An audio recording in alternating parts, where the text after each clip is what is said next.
Greetings, everybody. Yeah. We are back again. DFW Shed Sessions. We busy. I'm your good brother, Loophole Beats, and my good brother over here, always keeping it in the pocket, smoothing and grooving, Mr. J Ell Groove. Tis I.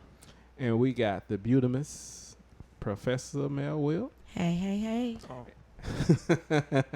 And this guy over here that's making random hand gestures. Right. No gang signs, please. Yeah, we saved over here, man. Right. We got my good brother Felix. Tellez. Yes. Clap it up for him one time, Yeah. good brother.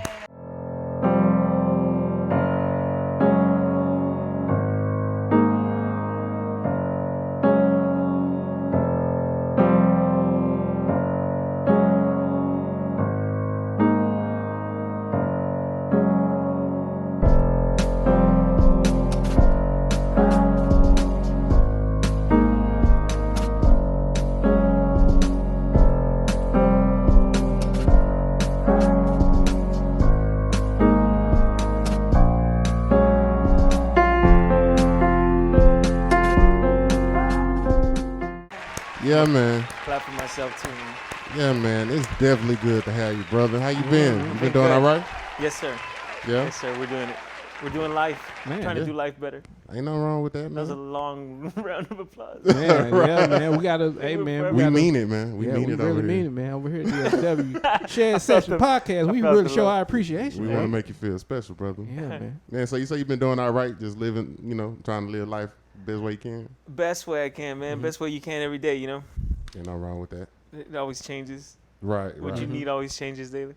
Man, ain't nothing wrong with that. That's very true. Mm-hmm. And it's true, too. Okay, we're starting you early. starting Yeah. early. Oh, yeah, we starting early, man. We're starting getting, early. We getting Gotcha. it in. So, Mr. Felix, Yes, sir. now I understand Why you're... is you a bitch? I'm saying. I understand you're a musician and you do musical things in your life. I attempt to. You- Yeah, you attempt to, huh? Attempt musical. Musical things. Musical things. So how did you get introduced to the music world? The music of my family, bro. Okay. My family. My mom was a singer, or she doesn't sing anymore, but she was a singer in her youth, like in her 20s, Okay. with her sister, and they always had music around. Mm-hmm. Their brothers are musicians too. Okay.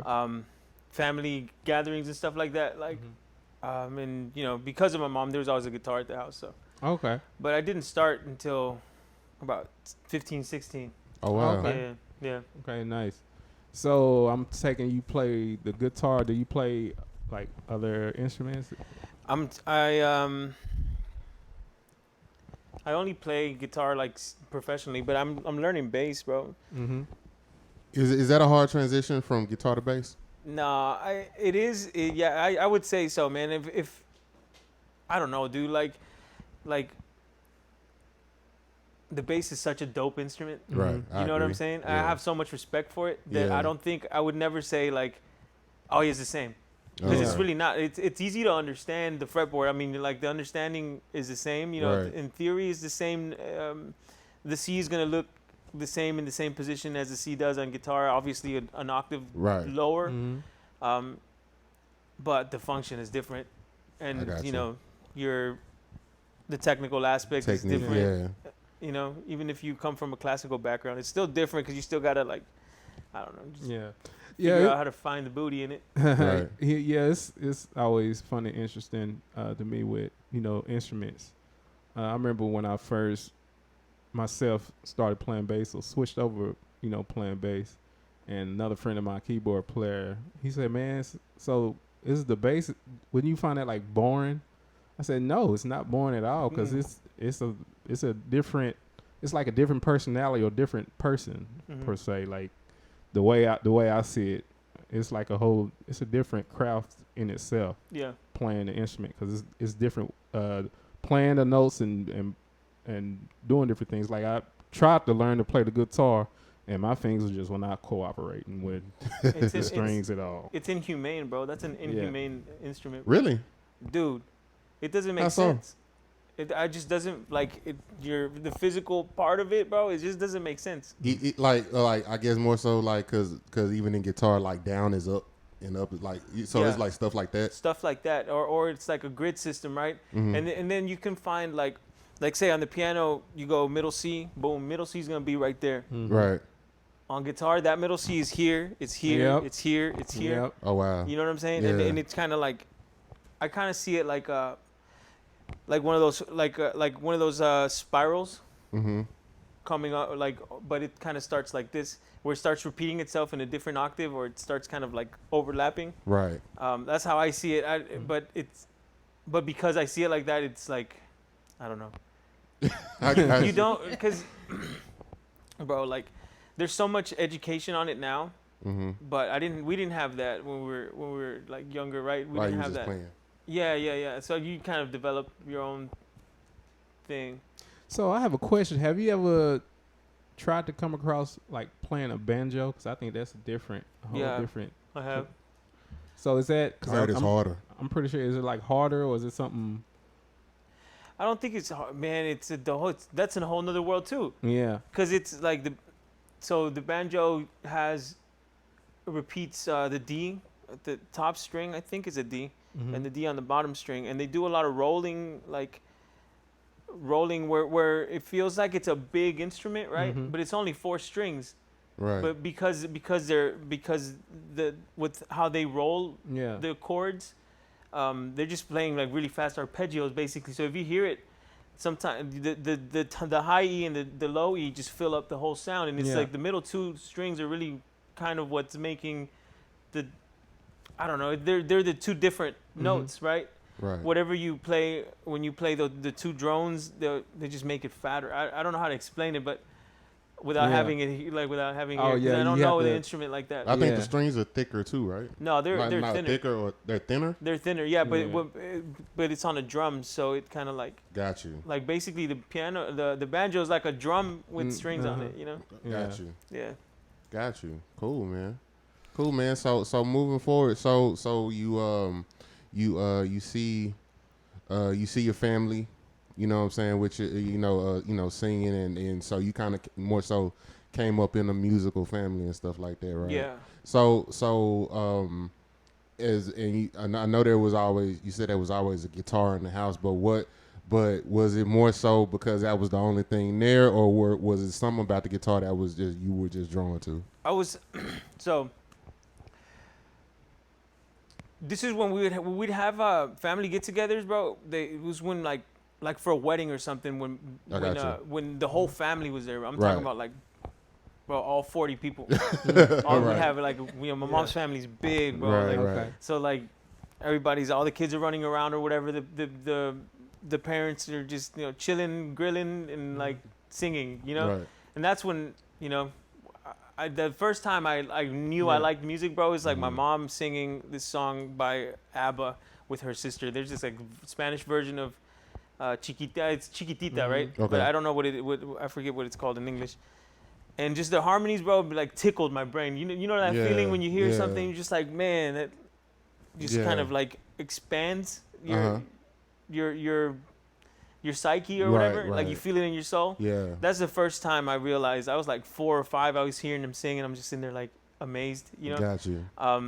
Then as my cousins got older, they got into music first. Mm-hmm. So it's like your peers, you know what I mean? Like it's really your peers that kind of introduce you to things that you're gonna be involved in for the rest of your life, more so than maybe the adults. Mm-hmm. Some adults will, but like it's really your cousins, or it's really your the people that are your age that you talk to, that you relate with, and whatever. Because that's kind of who you're gonna listen to, even when it comes to like advice and stuff. Because you of course growing up, you think your parents don't know what they're talking about, right? Exactly. But it's gonna be those like you say, cousins, sisters, big brothers, and stuff like that. Right. Yeah, I get what you're saying. So one of my cousins, Kike, started playing when he was real young, and he's killing, man. Like he's really good, like super professional, like in the style that he does is like the Latin American stuff, like he can do a lot. He's multi-instrumentalist, and he started on bass, and I wanted to learn bass too. Gotcha. And so. But because there was we didn't have a bass at the house, so I was like, I saw the guitar. I'm like, oh, it's kind of the same thing. I'll pick up the guitar. I was like 15, so they don't have to buy me an instrument. I'll just like start playing this one. Was it acoustic? It was acoustic. Yeah. Okay. It was terrible guitar, bro. Yeah. Now I heard that I don't play guitar. It's an interest of mine, but I heard that if you're just now learning, it's best to learn on an acoustic. Is that true? Because it makes you play more honest. That's what I heard. I wouldn't say that, man. It if you can get an acoustic, do it. Cool. If you can get an electric early on, you might have to spend more on getting an electric because you're gonna have to get an amp. Right. You know, but you don't technically need to get an amp if you want to know what it sounds like. Right. Yeah. You're gonna need an amp, right? Right. So acoustic would be easier to start because it's just one purchase. And then you can transfer whatever you learn from the acoustic onto electric. They're pretty different instruments, though. Of course, yeah. You treat it differently. The language is different. Yeah, not the language, but the. But yeah, the language too. The language too, like. The vernacular, I would say. Right. Yeah. Yeah. Because I look at all of that as a like I said, conversation. So all of these different instruments speak differently. Yeah. They have different dialect. They have different. You know what I'm saying? Yeah. Some instruments talk in a very white voice. Some instruments talk in and this is how I just see it in my mind. Some instruments talk in a British accent. Some people, they all just. What would be that? It would be an oboe. You got that. The British accent to me, a flute. That desperado guitar. There you go. With the guns and stuff in. Right. Yeah. Yeah, so that's Spaniard descent. There you go. You know what I'm saying? But that's what's up. So, were you in band in high school and stuff like that? Not in high school. I did band in middle school. Okay. I actually skipped something. Okay, so my first instrument was tuba, bro. Oh. Yeah, okay. my first instrument was tuba in middle school. I was like 12, right? Okay. Something like that. I did it for like 2 years. Mm-hmm. And that exposed me to like the chromatic scale. Mm-hmm. Okay, gotcha. You know, like your theory and all that. No, I wouldn't say theory just completely, but just like to be able to. Yeah, I guess it's theory, but it would. Okay, so this is gonna be the beginnings exactly like it made me recognize. Oh, this is a scale. This is a chromatic scale, right? Got you. Or whatever. And that's a big point because that's why I picked up the guitar. Got you. It was one day I pulled it out. And I ran my finger across the board, and I was like, "Oh, dude, I recognize that sound from playing the tuba. I recognize the succession of the." Yeah. I was like, "That's a chromatic scale." And then I just like I didn't know the notes, I didn't know the names of them, but I started picking things out. You know, I guess like the first thing I tried to pick out was like the Eminem song, dun dun dun dun. Dun, dun, dun, dun, dun, dun. Oh yeah, got you. So that's the first thing. Guilty conscience. Yeah. I got you. That's the first thing I tried to like pick out, and bro, that was it. That was like hours and hours. After that, bro, I played that stupid bass line for hours. Bro. It's funny, kid, man. You get that one song and you play it, and I'm pretty sure your siblings, whoever's around, they're probably getting annoyed for you playing that same thing. My parents had so much patience. I played that stupid bass line for forever, bro. That's all you heard. And was it loud? No, it was an acoustic, so it was kind of it was a terrible acoustic. Oh yeah, if it was loud, they would cut that mess down. Yeah, right. Got you. All right, so middle school, you play. Do you still try to fiddle with?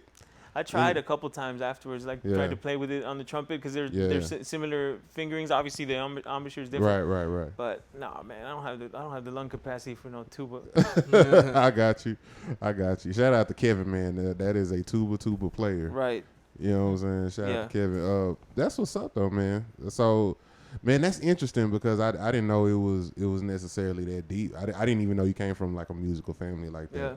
Yeah. You know what I'm saying? I know you said your mom doesn't sing no more, but does anybody else in your family still do it professionally like that? Yeah. Her sister who she grew up singing with.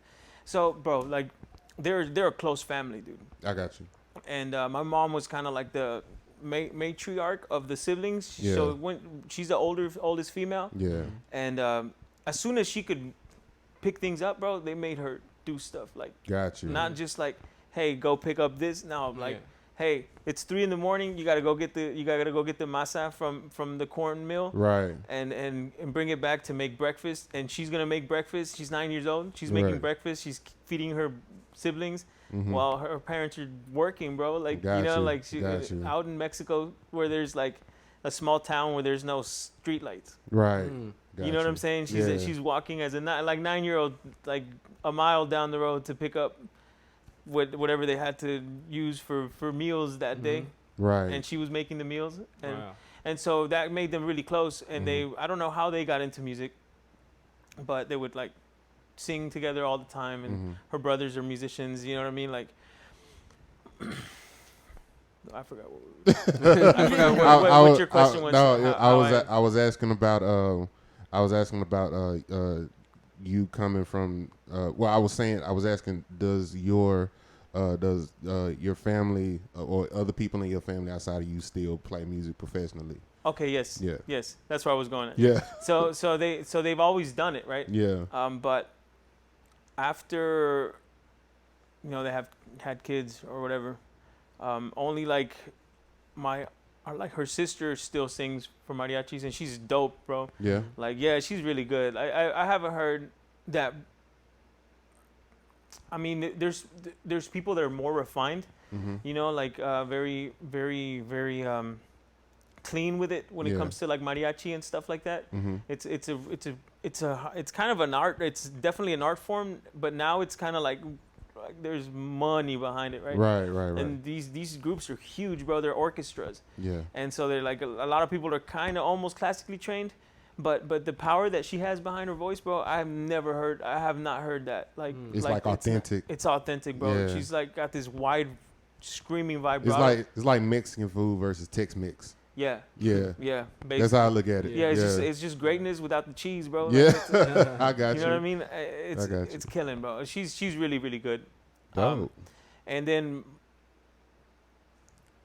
in Mexico, my cousins are still the guy that like was one of the first inspirations for me to start. Yeah, he's still killing it out there, and his siblings are the same, bro. They all sing. They're all really talented, So were you born in Mexico, or you were born in Mexico? What part? Mexico City. This little town called Netzahualcoyot. Mexico City is like New York. You know how there's Manhattan, Brooklyn. So I was kind of boroughs. The boroughs. Yeah, I was born in one of those. Okay. So when did you wind up coming to the States? My mom moved out here in 88. Okay. So she moved to Texas? Moved to Houston, yeah. Okay. Yeah, that's where she stayed. In Houston? They tried to go to Chicago, but they didn't like the weather. Okay. Man, you was in city. You was almost in Chicago. Okay. So yeah, I was almost in Chicago. So moved to Houston, and then when did y'all finally get to Dallas? No, they're still in Houston, bro. Oh, they're still in Houston. They're still in Houston, yeah. Oh, that's why I'm you in Houston came all to, the time. Yeah, I mean Houston. You came to Dallas. Yeah, okay. I came to Dallas. I went to Denton for UNT. UNT. Oh, okay. So you didn't come to Dallas till it was time for college. Yeah. Oh, okay. Yeah. Okay. I was like 20. I didn't start coming out to Dallas though until I realized, dang, UNT kind of sucks right now. I got you. Right. Not that, right. It's a great school. Yeah. It's the best. Right. It's all right. Especially for the money. It's all UNT, right. you'll get good education. I remember I used to always, especially like the Profit Bar days. Right. I used to always see the North Texas guys come and sit in, play in the jam sessions and all of that. So dope. Yeah. Dope. Yeah. Okay. So you went to UNT. Yeah. Let's talk about that. So how was that going to UNT? What did you go for? Jazz studies. Jazz studies. Did you finish? I finished the music part of it. I feel that. Yo. I did my performance. That's all I really cared about, bro. Yo, listen. I am performance. All right, I'm good. Man, listen. I'm basically what happened. Like all them electives, reading, algebra, all that stuff. Man. Like I was the same way, man. Like, bro, I'm really only interested in what I'm here for. Right. They should be really kind of like a skill degree, bro. Yeah. It should be kind of like how they treat certain associates. That's how I see it. Well, like, I mean, you're an electrician. Right. Oh, you want to go to school to be an electrician? Here, take 3 years of some stuff that you don't need. Right. For Right. That right. like really doesn't interest you. And then after that, then we'll talk. And it sucks What? because the only schools like that are like what's the one in Orlando? Like Full Sail, Full Sail, and then you got what's the now I found this out about Cedar Valley, right? So with Cedar Valley, they have the associates, like let's just say you go for like music performance or something like that, right? Oh. And you want to get an associate's in music performance. Yep. You have to take all of those classes plus the electives, right? Right. But that's for an associate's degree. But for a certification, it's literally everything just without the electives. It's literally the same thing. I mean, You know what I'm saying? I think if you're trying to become a professional student, bro, go for it. Yeah. You're gonna be if you find passion in being out of university for the rest of your life. Yeah. Mm-hmm. But if you just want to get in and out, man, like come in, learn what you have to learn, and then go try to make something of it. Get a certification. Get a certificate, something, Yeah. bro. Yeah. Like, I'm actually thinking about going back to school though. Yeah. Yeah, I just to kind of what's that? This is a word that I've been using. I can't remember right now.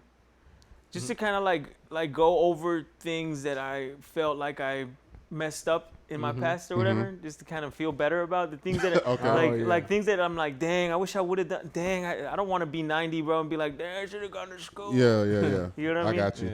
Yeah. So I'm thinking about it. I'm thinking about going to Weatherford. Okay. Yeah. Okay. Yeah. So was it a hard when you came from Houston to Dallas to go to school? Was it like a hard transition? Yes. Yeah. For me, it was. Was it really? Yeah. Because you came by yourself, right? Yeah. You didn't have any people in Dallas at the time. No. Yeah. No, so, I didn't have anyone there. I mean, Of course, everyone that was there was very similar situations. So yeah. Okay. some people adapted better than others. I did, man. I was a culture shock, bro. Really? For me, absolutely, yeah. I mean, I came from like the kind of like the hood, bro. Like, I grew up. I grew up in like the 5th Ward, Denver Harbor area in Houston. I was just going to say 5th Ward and all of that. That was where I grew up. Yeah. I went to Wheatley High School, and then I went to Jeff Davis. So they're kind of like sister high schools. You know how back in segregation they have sister high schools. This is where the black folk went. This is where the white folk went. So that's what them two were, two sister high schools. Wheatley was like in the hood, and then Jeff Davis is kind of near downtown. That's where the white folk went, right? In the name Jefferson Davis, Phyllis Wheatley. You know what I mean? Got you. Like, I think Jeff Davis now is called like North Side High School or something. They changed it because it's right. Got you. That man was not cool. He wasn't cool at all. No. Right. But yeah. So when I came out here, bro, it's like, man, I don't want to go here like that. Yeah. Like, but dude, I didn't know how to be around white people, bro. I feel that. No, I feel that. Like it was a culture shock, bro. I just didn't understand. I was so used to being blunt. Yeah. I was just so used to being like myself and just kind of being forward not about politically things. correct at all. Right. Yeah. And then it was just weird, man. I couldn't do it. And then I started drinking. Yeah. And like I was already drinking, right? Like, but I was like drinking now to like kind of feel better or whatever. Right. Like, it was kind of I was kind of a mess. I was a mess. Yeah, I was a mess. I don't know. But that's why I want to go back to school. 'Cause it's kind of like, man, okay, I'm better now in a way, like I'm still kind of broken a little bit. Like we all have to deal with what we have to deal with or whatever. But I feel like I can take it now. I feel like I have the mind to focus and learn and be able to be like, okay, this isn't what I necessarily want to be doing right now. Right. But I can do it. I got you. Just to, I guess something like just prove something to yourself. Yeah. Because I was kind of like, man, this is dumb, right? They have to make like when I got to UNT, I was okay. I was kind of. I could play, bro. I could kind of play. I understood language because somebody in Houston took me under the wing. Carol Morgan, she took me under her wing, and she would shed with me all the time. Would sit down. She was killing, like really sweet and soulful person. Right. Really good. What she does, and she's really nice jazz trumpet player. Okay. And she spent a lot of time with me, bro. We sat down and played, and she like gave me my first gigs. You know what I mean? Like trumpet, guitar duets. And that you grow a lot like that, and then coming to UNT where it's so like like strict and rigid, and I don't know how it is now, but that's how it was when I got there. And it was like when I got there, it was kind of towards the end of a really, really rigid period where like, you know. So are a lot of back. Okay, let's keep it to back then. Back then, was it like or even starting out, was a lot of your guitar solos trumpet inspired? It still are, bro. Really? Yeah, dude. I love the trumpet. I love like.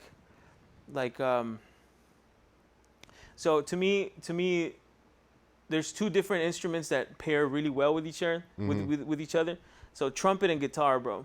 Yeah. Those two instruments, when you share lines with them, like I love playing with trumpet players. Because the tone kind of like, instead of it being two instruments, and this is how I hear it, right? Instead of it being two instruments, it just kind of becomes like this one fat sound. Because they're so similar. I'm kind of hearing that in my head. Because they're so similar, right? And then another one is like sax and guitar.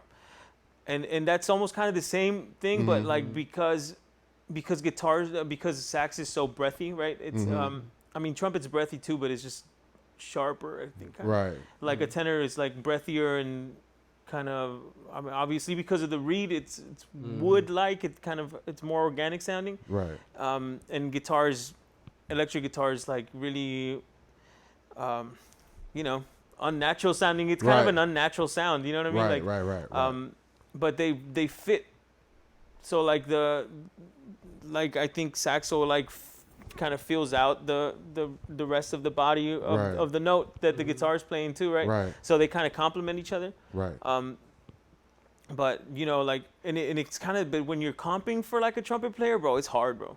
Is it really? For me, it is because I like to listen to range and shit. I like to listen to like where they're playing, and sometimes I used to play really high up. And they're in the same range, bro. They're in the same register. You know what I mean? So the notes will like fight. You know. You have to figure out like, oh, they're going up. Okay, I'm coming down. Like, bet. That's what's up, man. I'm finding out a lot about, and I've been knowing you for quite some time, man. It's dope having this conversation, man. So from that point on, when did you get introduced to like the I guess you can call it like the Dallas music scene? Friday's Foolery, bro. Friday's Foolery. Yeah. Let's get into it, man. I got, bro. I think I wouldn't have what I have now without having had that relationship. Man, I'm gonna tell you something. Friday's Foolery was definitely one of my absolute favorite bands coming out of Dallas, man. Like just the talent, with you guys. The original crew, you have Quentin Gray, KJ Gray, Brandon Price on drums, you on lead, and then it was the lead singer Jaquay. Yeah, Jaquay. Man, y'all and it's like the chemistry that y'all had, man, on stage was like unmatched because you have like, first of all, you have somebody like a KJ Gray, man. First of all, I'd say hands down top 5 bass players in Dallas on my list. Top 5 bass players. But you know, you have like those guys, their stage presence, like y'all stage presence, like it like y'all balanced each other out. You know what I'm saying? Because you have, you know, somebody like KJ who's he's a cartoon character by himself. He's 1,000% himself in every situation I've been with him. Facts. He's I love it, man. There. He's like he's the same every time. Every time you meet him, man. Another guy we should get on the podcast. Bro. Oh, for sure. That's gonna be if we're ready for it. Right. Nah, but I say he's like if Andre 3000 was a bass player. Right. That is perfect. Nah, man. Match. So where did you meet them? I met them through Brandon. Brandon Price. Okay. Yeah, I had started doing top 40 stuff, and he was playing in a band that I was playing in, and he's like, I got a little project, and I'd already started wanting to come out here and figure out the scene, you know what I mean? Like, right. I wasn't coming out here very much. I didn't have a car when I was in Denton. Bro, I was going through it, dog. Like, but it was like self-made. Rough college. Got you. You know what I'm saying? It was I kept on like hitting my toe Yeah. Or I mean, I was gonna make a stupid analogy, but I kept on like shooting myself in the foot. Basically. Yeah, gotcha. Yeah. You know what I mean? Like, but yeah, Brandon invited me to like a rehearsal. They were gonna. Oh no, he told me this is how it happened. They were working on an EP already, and they had songs. Really? And yeah. So I came in, and they had a guitar player. I don't remember his name, but he couldn't do it because he was getting more involved in school or something of that nature. Right. He ain't had time to obligate to. Yeah. And he invited me to learn the songs and record on the EP, and then, we recorded the EP, and then they asked me to join, and I was like, yeah. Yeah. Bro, they're killing. Like, I'm like, Yeah. I'm sitting here, Quinn's like 17, bro. Yeah. And I'm sitting here like, damn. Especially like, for them to be younger cats as well. My God. As talented as they are. Yeah. Bro, as soon as I met Quentin, bro, I was Yeah. like, dude, I was telling everybody about that dude. Yeah. And Denton, I was like, man, I just met this young dude, Quentin, bro. You're gonna hear about him. Like, he's killing. Like, he was, And look at him he's now. at a completely different level now, right? Oh, for sure. Like phenomenal, Oh, right? yeah, he's God tier now. Yeah. But man, meeting him at 17, bro, I can see why he got there, dude. Yeah. He's killing. Yeah, like I said, they've been talented. Like that whole, like the Grays, just that whole family. But that's what's up, man. So you get with Friday's Foolery. So from Friday's Foolery, is that how you start? Meeting all the different musicians, going to the different spots and stuff like that. All of that was through Friday's Foolery. Yeah, it was. It didn't start off like right away. It took a little bit. Like, it took like maybe 2 years into it. Okay. So we were doing gigs. We from our first gig, we started gigging at least once a month. Mm-hmm. When you first start a band, bro, it's hard to get it rolling. Of course, man. of course. It's hard to get it. Maybe at us now that Trying to book dates and book venues and all of that. Right. Yeah. But like maybe okay, we're at a point now where we know people, Right. and be like we can be on a whim, be like, man, I'm gonna start a new project, Right. and then call someone up, hey man, I'm starting a new project. Oh, Like, yeah. you got any open dates? Yeah, we And can they do know it you. now. They know Yeah, you, right? yeah. And so it's like, I mean, you're probably not gonna be making thousands, right? Right. But if you want to book a date now, you Yeah. can't. Right. But when you're starting and you don't know anyone, Right. Man, yeah, and it's it's rough. just Tough. like, and it's Yeah. like, oh, you get on, oh, okay, let's do it. Yeah. And then that's what starts it, right? So it took like 2 years, bro. Like I think if I remember correctly, it took about 2 years. Then we got the Tuesday things. Y'all had a residency at 3 Links. Well, it didn't start at 3 Links. It started at Profit Bar Really? on Okay. Tuesdays. Yeah, and we did like a month, and there was nobody coming out, bro. Yeah, because everybody was coming on Wednesday. Right, but bro, Profit Bar is a tough spot, bro, because Yeah. like it was, Yeah. R.I.P. or whatever. Right. But bro, there's no one's walking around there. Yeah. Who's it? Yeah. Like, what's Especially there around, to go? especially around in that part of time. In Right, that part of it's- time, Deep Ellum Deep was Ellum still was kind of dead. dead. Yeah. Dead, bro. Deep Ellum was dead, Man, I'm yeah. gonna say this, bro. I'm gonna say this. I'm gonna Say be it. bold enough to say it, Say it. bro. Those Tuesday nights, we helped we helped Deep Ellum grow, bro. I'm sure. Because once okay, so we did Profit, and then we went to Wits End Okay. and did about a year there. And then something happened. Mm-hmm. I don't know what it was, Yeah. but one day they're like, we're not doing this anymore Mm-hmm. with Collab. Okay. Collab and they hit us up and they're like, hey man, we something happened. We're not comfortable with whatever. Okay. With the ownership or whatever. And we can talk about this because Wits End is RIP too, right? Yeah. So apparently somebody said some unsavory comment about the style of music, and Okay. Wits End is a metal club, right? Right. It's right. not a soul, it's not an R&B, Yeah. it's not hip hop, Yeah. it's none of that. And they were like, I guess one of the owners or the owner's kid had made a dumb comment. I think I heard this story. You heard about this? So somebody Yeah. made a dumb comment and it was Yeah. offensive, Uh, and then or whoever heard it was offended by it. Mm-hmm. And it was quick, bro. Like Yeah. quick. And I kept on when we do Tuesdays, I would walk down to that 7-Eleven that's on Right. that's on Elm, Elm Street. Yeah. and I would always pass by 3 Links, and I'd be like, man, this place is dope. Yeah. It opens, Yeah. the garage opens. Right. There weren't too many venues with that garage Right. opening thing down there like that.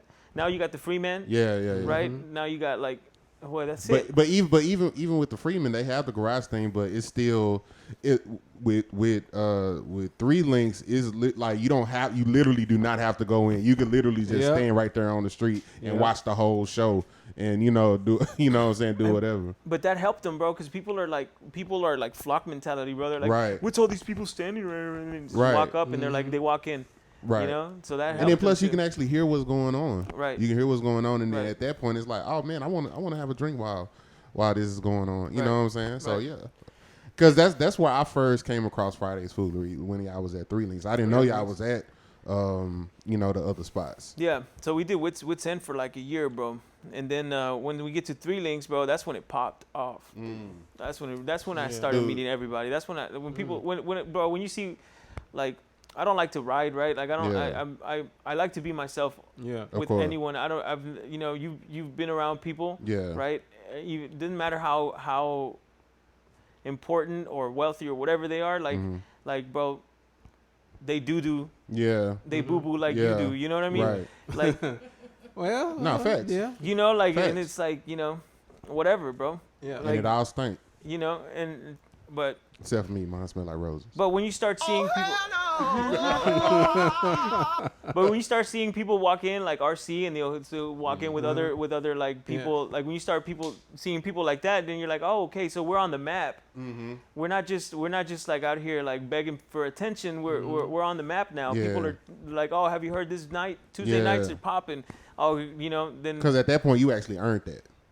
I mean, I don't know. I mean, it just if it. Well, I think so. I think if you up there, you on stage doing your thing, you killing, and then somebody unaskes themselves to come see you. Right. At that point, you've earned that. Especially if they do it more than once. I wouldn't say they would. I would, because I never feel like people come to see me, especially when I was in Friday's Foolery, because like the band was so dope. Like well, when I say you, I'm saying y'all as a collective. Right. You know what I'm saying? Yeah. Like because at the end of the day, even though y'all are a unit, y'all are a bunch of individuals that make this one unit. Right. So there's something, and like I said, looking at y'all on stage, everybody had their own, personality. You know what I'm saying? And it was just this different mix of and this puzzle that y'all just made fit. Right. You know what I'm saying? Like, yeah, we definitely we had a good chemistry in that sense, bro. Like, man, I do miss some of the highest energy moments was with. Yeah, man. Foolery, bro. And then with Lowbrow too. With Lowbrow, we have. I think that's. I love them. Yeah, you know we're gonna get into Lowbrow in a second. Yeah. You know what I'm saying? Because I'm actually a fan of Lowbrow as well. If y'all don't know what we talking about, Lowbrow Collective is now this is the band that you started after Friday's Foolery. While I was in Friday's Foolery. While you was in Friday's Foolery, so you was cheating on Friday's Foolery. No, man. No, it's just kind of like you got to a point when I was with them that I started getting curious about other styles of music, and I wanted to do something that was more guitar forward. Got you. You know. Got you. Now, so okay, so I mean, let's get into it then. Let's get into Lowbrow Collective. So moving on from Friday's Foolery, who? Well, you answered that question of what made you want to do it. So. Well, I would say this as far as what made you choose, because primarily y'all play like cumbia. Yeah. It's it's kind of like that's the basis. Yeah, that's where it started. That's what that was kind of like the basis of it. So I love Latin music. I grew up on it, right? I grew up. My dad's from Mexico City, and he grew up with it. Salsa, merengue, and all that. Like cumbia, he was always bumping that. Like that's what he listened to. Got you. So he exposed me to that. Right. And I fell in love with it, right? And at that time, I wanted to do something that was kind of more like roots, because you always kind of like search for yourself, right? Yeah. You know, like that's why I started going by Beto too, because it's like man, that's what my family calls me. Yeah. Like I want let me introduce that side of me to the world, and see how they take it too. You know what I mean? Did you look at it? What did you look at it like rebranding type thing, or was it that deep for you? Or No, not a rebranding, bro. I kind of saw it as more of like, let me show what I love as well, and like the fuller side of me as well, like because I love R&B and I love all that, but I feel like more comfortable with the lowbrow stuff. Did you and yes and no. I feel I'm feeling better now about like how like R&B playing, my R&B playing, but so was it more, because I'm kind of trying to tap into your psyche of how you move a little bit, right? Because of course when you're in a with a unit like Friday's Foolery, right? You know what I'm saying? Like I said, y'all were like the Killing band, you know, at one point in time. So not in a bad way or not in a negative way, but was it more so like, okay, let me get out of this shadow and kind of like that. Like I enjoyed what I was doing with them, but I just felt the need to do more, like to do something Latin, bro, like straight up, like, because ain't nothing wrong with that. There was at UNT there's a Latin jazz band, and that was like the most fun I had at UNT, was part of the Latin jazz band, because I was like, I felt the roots of felt my roots more in it, you know, like I recognized the rhythms, I recognized the sounds, and but I had never played Latin music until then. Okay. And so I learned some stuff there, and out of that class, there was a trumpet player. His name's David Lara. He started a band called Lara Latin, which is still gigging now. Okay. And he, approached me. He's like, "Hey, man, I'm trying to start this band. I want to start having rehearsals. Would you be down to play guitar?" And I'm like, "Yeah, I'm down. If I'm down to sing backgrounds too, if you want." Right. So that's what kind of where I started. Like, that's kind of like, you're on the microphone as well. A little in lowbrow. I sing some songs. Yeah. But bro, I don't know. Anyway. But that's how that started. The interest. I played with them for a while. Then I started playing a lot more in Dallas, and I started getting booked with Friday's Foolery a lot, and doing more top 40 stuff. And it kind of left me a little bit out of. It didn't allow room for me to play with David anymore, or to play with La Latin, because they were getting booked too. They started growing their stuff, and then he redesigned whatever he like. Obviously, guitar is not a very prominent instrument in that style of music. Gotcha. It is, but it is more so now with bachata and stuff like that. But like the old salsa stuff, like, it's not really there like that. It's more percussion than anything. Yeah, it's super percussion, super piano. There's bass, there's horns or whatever. Or like there's tres, but that's not. It's a string instrument, but it's not like, I don't play that. Right. Yeah, basically, I just don't like. I'm trying to fit this like rock sound into Latin music when they're like pulling from classic charts, and I was able to do it, but it just it's not necessary. So he kind of redesigned what he's doing with his group, and Was it hard? So now you've started your own band. You started your own project. Yeah. What was that period like? So because now I'm assuming you were the one that was booking the gigs and stuff like that, right? With Lowbrow? Yeah. Dude, so I came up with the idea. I was married at the time, and I wasn't married at the time. Okay, whatever. I was with somebody. We were together for a long time, right? Yeah. And she might as well be married. Yeah, might as well. Like might as well. Right? Go ahead. It's really the marriage that broke it off, but that's for another point. That's a point in time. Okay. But she's a music lover as well, right? Okay. And she was listening to this style of music called chicha, and I had no idea what it was. I like the cumbias that I knew was like what my dad showed me, which was like the Colombian stuff, and just more traditional, the more Mexican stuff. Not necessarily more traditional. It's just kind of, bro. There's so many countries. Almost every Latin American country has their own style of cumbia. Gotcha. So he listened to like the Colombian stuff and the Mexican stuff. This is what I grew up with, right? And then she shows me this style of cumbia that comes out of Peru called chicha.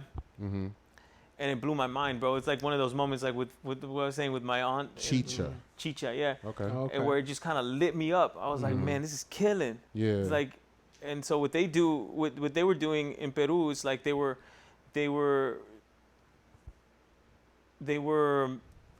took away the horns and the accordion that you would hear a lot of the time in cumbia, and they replaced them with guitars. And it was like during the psychedelic period, is like the late 60s, early 70s or whatever. They're like trying to imitate what Hendrix was doing, trying to imitate what Carlos Santana was doing, and it really, I think, is a Carlos Santana thing more than anything, because he's the first guy to be like, rock and roll, blues, Latin music, bam. You know what I'm saying? Put it all in one and make it make sense. And make it make sense, bro. Yeah, that's what it was, and it was, he's really like a legend, bro. Like, but that's what they did, and and that's what inspired me to start Lowbrow, because I was like, I can do it, like this, like I can borrow this, and then make something out of it. So I started, like, there's 2 albums, bro. This is kind of sad to say, but there's from why I started, there's these 2 albums. I just started pulling songs from them. You know what I mean? Like, just like, I like this song, I like this song, I like this song. I want to learn it, and I talked to Josh Willis. He had sat in with Friday's Foolery, right? He was really young too, bro. He's a kid, bro. And I told him, I was like, hey man, from the jump, I wanted it to be cumbia, but I wanted it to be kind of like improvisational, and that's what we do, right? Like now we just kind of like we rock with, like, we vibe hard, bro. But we improvise hits, and we improvise or whatever. You know what I'm saying? They'll improvise hits behind me when I'm soloing or whatever. And I'd played with him with Friday's Foolery so he had sat in for something. I was like, man, this kid's kind of killing. Like, I like his feel, and he's a cool dude, right? He's easy to get along with, and so I told him about it. I was like, hey man, I'm trying to start this band. It might take me a little bit to get it started, but I want to start having rehearsals when I get everything going. And because Chicha is 2 guitars a lot of the time, I started with another guitar player. And the first dude I tried out, I couldn't do it, couldn't commit, because I think he was like, he was on some other stuff. Like, he was on some self, like, he was just not on the path to try to be involved with the project. He wasn't there mentally. Right. I think because he had left another group too, and he was just looking for answers, I guess. And I was kind of crazy, bro. I was kind of like I was drinking a lot, y'all seen me, bro. You know what I mean? We know. I was kind of drinking a lot, and maybe that energy he didn't want to be around that, which is understandable, bro. I wouldn't want to be around who I was. You know what I'm saying? Like, I got you. So then I met Lulio, kind of a more seasoned guitar player, Colombian dude, plays punk, and he plays not punk, but he's more like the rock guy, right? Yeah. More like I don't want to brand what he does, but he's killing. Like, he's like kind of psychedelic rock, kind of like grunge. I don't know. I don't want to put names on what he does, but he's really dope. And I met him through Collab too, bro. So he and I talked to him. I was like, hey man, I got this idea. I want to start playing chicha, and I sent him a playlist. And I told him, but I want to meet just with you for. I want us to get these 7 songs down, just you and I, before I start bringing other people in, so that way we don't waste time. Right. And we don't all try to sit down and learn songs together. It's like, and because, like, man, I understand, there's this saying, like, if you're going to go to rehearsal, come to rehearsal with your stuff. Yeah. Bro, but life ain't like that, dog. Yeah. Not all the time. It doesn't work like that, bro. Like you have to know how to run a rehearsal too, right? So I was trying to make it to where we were actually going to learn stuff.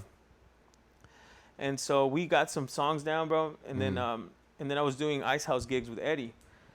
And shout out bass player. Yeah. Shout out to Eddie. But he had just started playing bass too. It really? was killing. It was a good time, bro. He had just started playing bass? Well, he hadn't been playing for that long. He was kind of working on it. Yeah. And he's like, I'll play bass. Because the times that I heard y'all, it made it. I thought you'd been playing. Bro, we worked, bro. Like we made, like, dude, like I was telling. I had a gig the other day. I think it wasn't with. Well, whatever.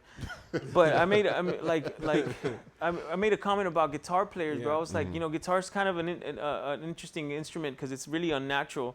And so if you have a guitar player that's killing, he's working. Right. He's not working like gigging, but he's working on his craft. Because it's such a hard instrument, bro. Right. Like if that's why I have like mad respect for guys. I'm like, dog, that's killing. Like that's really good. Keep doing it because it's not easy, dude. It's like drummers too. Like it's not easy. Right. Nothing's really easy, right? Right. But guitar is one of those instruments where like yeah. So I have a question. So when you first started playing guitar, was it like difficult trying to place your hand movements for like? Dude, I was so obsessed I didn't even pay attention, dude. Really? Yeah. Oh wow. Yeah, I was like into figuring it out. Mm-hmm. So I didn't even care that it was hard. Yeah. And that's what you have to have. Almost like you almost kind of have to have that like. That's kind of that's kind of a definition of trust the process. Yeah. Bro, I didn't even. I wasn't even thinking like that. Dude. I was just so wrapped up into this stupid thing that I was holding. Yeah, because like I'm pretty sure you familiar with Isaiah Sharkey. Yeah. And like some of his videos I've seen like on YouTube or social media or whatever, he plays like the craziest chords. Well, he's gorgeous, bro. On guitar. And, yeah. And I don't hear too many guitar players that plays like I'm pretty sure you've heard a lot of guitar players, but just on that level of playing and those like chords, because I'm usually hearing crazy chords like on keys and organ.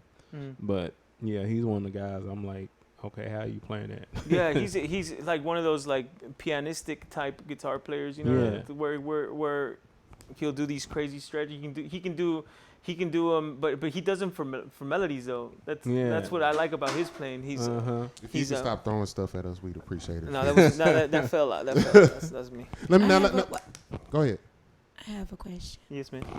I've heard you name almost every genre, even the ones I never knew existed. Have you ever played gospel? I play gospel now. Like I'm still learning. I wouldn't say I'm a gospel guitar player, but I wait. Which kind of gospel? Yeah, I get. I knew you were gonna go there. It's not super traditional. It's not like the old Baptist stuff, but it's still they kind of throw it in there. Just to plug that in, you play with Cornell Gaskin every Sunday, right? Yeah, when he's able to make it. Not when he's able to make it, but when he's in town. So you in good hands, brother. Man, listen. My goodness, man, listen. Bro, I've been so lucky, dude. I think I've been around some of the coolest. One of the coolest players. guys too, man. So out of all the genres that you played, which one would you say is your best one? Or the best one that you like playing? You know, because I've heard you name so much that you. I like it all, man. I like it. I love it all. There's some that challenge me more than others. Like gospel challenges me because it's like I don't know, man. It's you gotta have respect for what's happening. Yeah. You know, like you gotta have respect for the music. Like you can't I didn't always have that respect, bro. I thought I could just like kind of wing it. And then you're like, oh, this is why I suck. Yeah. Because I'm not paying attention to what's happening. Oh, there's actually something happening. Oh, let me sit down and. Oh dang! Oh yeah! Oh, it's not just in G. Gotcha. Right. Now, okay. So let me ask you this. Let me tap back into this. Right. So, when you started Lowbrow Collective, did it change your perception on the business sense of music?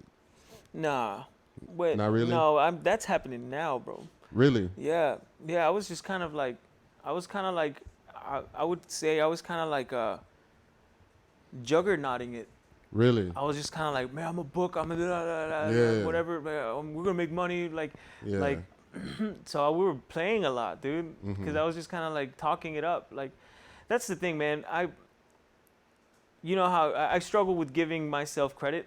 Okay. But when I'm into something and I believe in it, bro, I do not stop talking about it, or I start bringing it up, or like I'm just like I'm so involved and I push it, you know, and because of Friday's foolery and kind of like how people like they would see me, oh, you're good, oh, you're killing or whatever.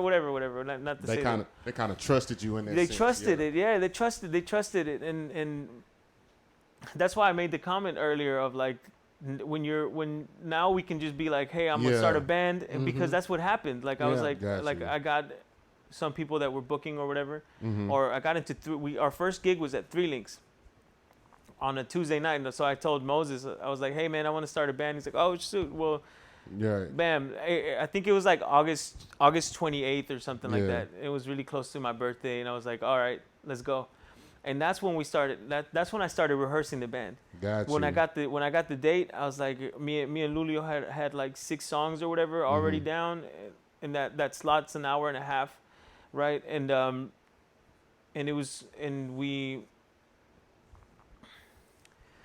we open up the songs to where there allows for improvisation. So I was like, 6, 7 songs. Oh yeah, easy. Yeah, right? yeah. 15-minute solos, bet, let's go. right.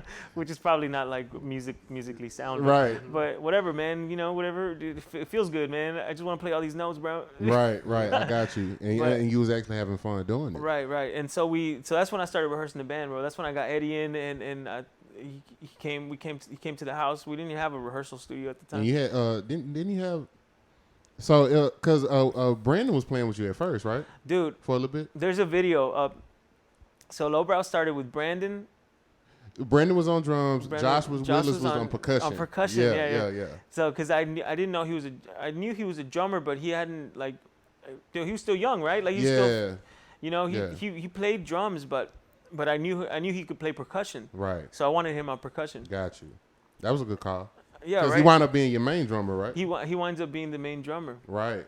Because he understands percussion, it was like the transition wasn't that crazy. Yeah, because it's even even with we were talking about different languages earlier with different instruments and stuff like that. Even playing that specific genre, there's a certain as a drummer or percussionist, Latin music, cumbia, stuff like that. There's a certain language. There's a certain dialect that you speak with. Yeah. You know what I'm saying? When you're playing, that's why, timbales and wood blocks and stuff like that. It's important because that's a part of the language. Right. And I would say as a percussionist, Lil Josh Willis, he's one of those ones that understand now, of course, when you have a father like Eric Willis, right? You know what I'm saying? Who's a God tier musician himself. Bro, he's more than just a musician, bro. That man is forever working on something, dog. Oh, for sure. That man is forever. I mean, I want that kind of like creative energy, dude. What are you doing? Like, yeah, man. Did you get a chance to check out his book? I have his book. I haven't read it. Yeah. I don't know how to read. I know how to read, but I don't know how to sit down and read a book.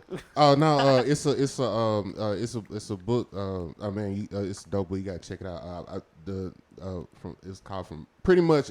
It's a book from father to son. Yeah, from father to son. Yeah. Pretty much, it's a book talking about like fatherhood and stuff like that. And I definitely a dope read, not too long or anything like that. Yeah, check it out.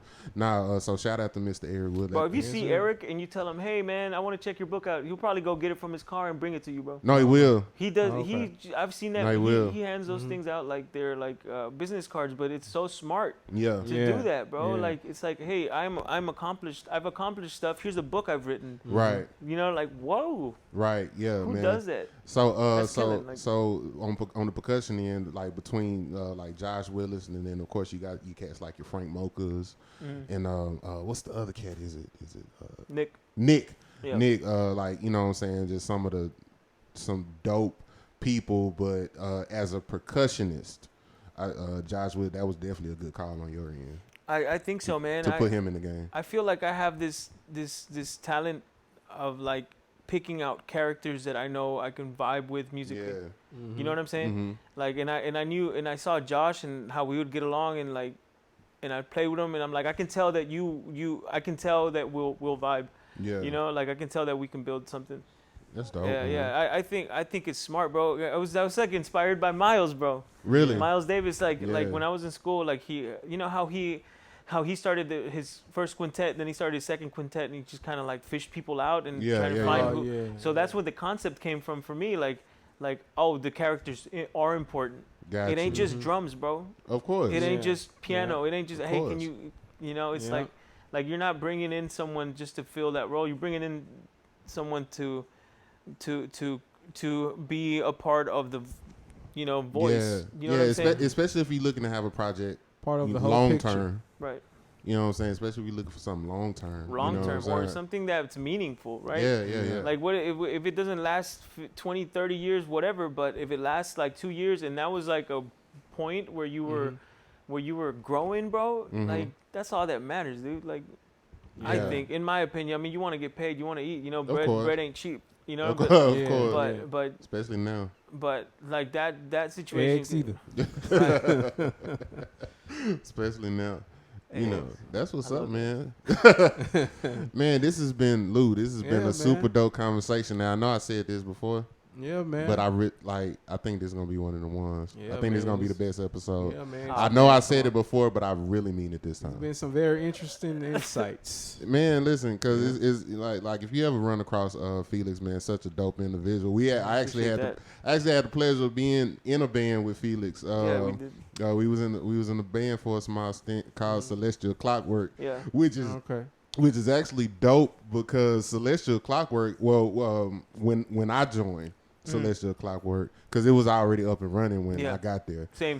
Yeah, but when I joined, and when it became its full self, Celestial Clockwork was pretty much it was half Friday's Foolery, half Funk Your Feelings. Yeah, dude, that was. It was literally it was literally a mix of Funk Your Feelings. So y'all was like the Taco Bell combined with KFC.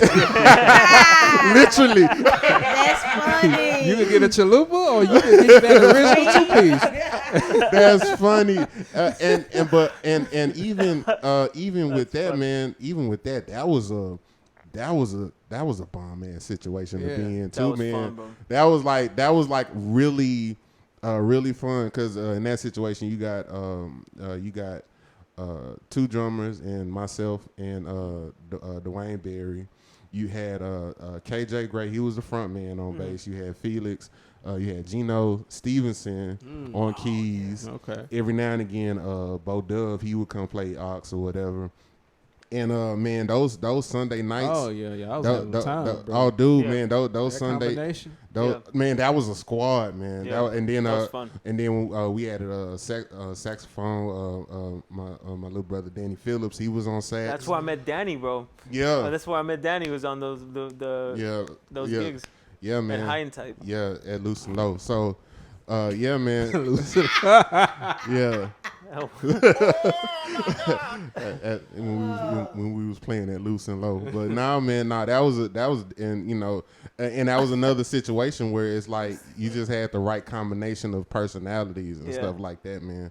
That place would get packed. Man, listen, man, Sunday It was night, ridiculous. Sunday nights at Loose and Low was it definitely was starting to become it was starting to become a real thing, man. I almost think about you talking about the strip. Loose and Come low. on down to Loose and Low. Yeah, It man. down. And it was starting to, See you know, chocolate drop. because of us, it was starting to get, even that spot was starting to get Chocolate a lot of attention. There was one night, one Sunday night, man, it was packed. And so imagine being in a situation where it's not like a paid situation, but you look on stage and you see Sean Martin, Corey Henry, Spud, you know what I'm saying? You got Tayron standing on top of a barrel, you know what I'm saying, trying to order everybody drinks. Like the who's who was just out that night, man. Yeah. And it was just a dope situation. But then what got the attention was just the bombness that was happening on stage with us, you know what I'm saying? So I had the pleasure of being in a band with Felix, man, and that was definitely a dope. That was my pleasure being in a band with you too, Yeah, bro. man, It's good. definitely a dope situation to be in, man. Yeah.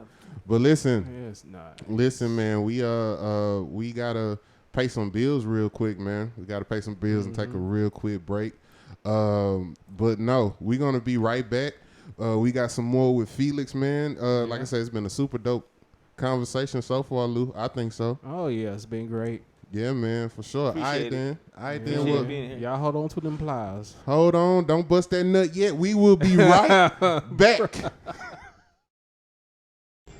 You don't have to be a used to be my angel, then you switched. You don't have to be a used to be my angel, then you switched. You just switched it to a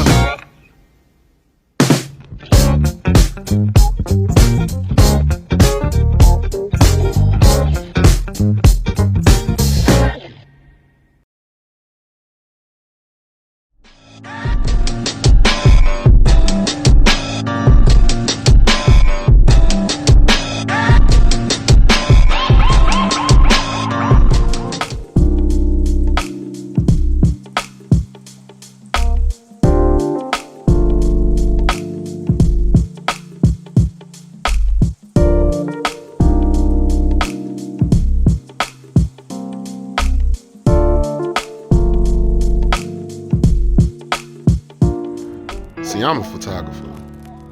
Feel what I'm saying? So if they say a picture is worth 1,000 words, it's my job to make sure they hear every last one of them. I got you.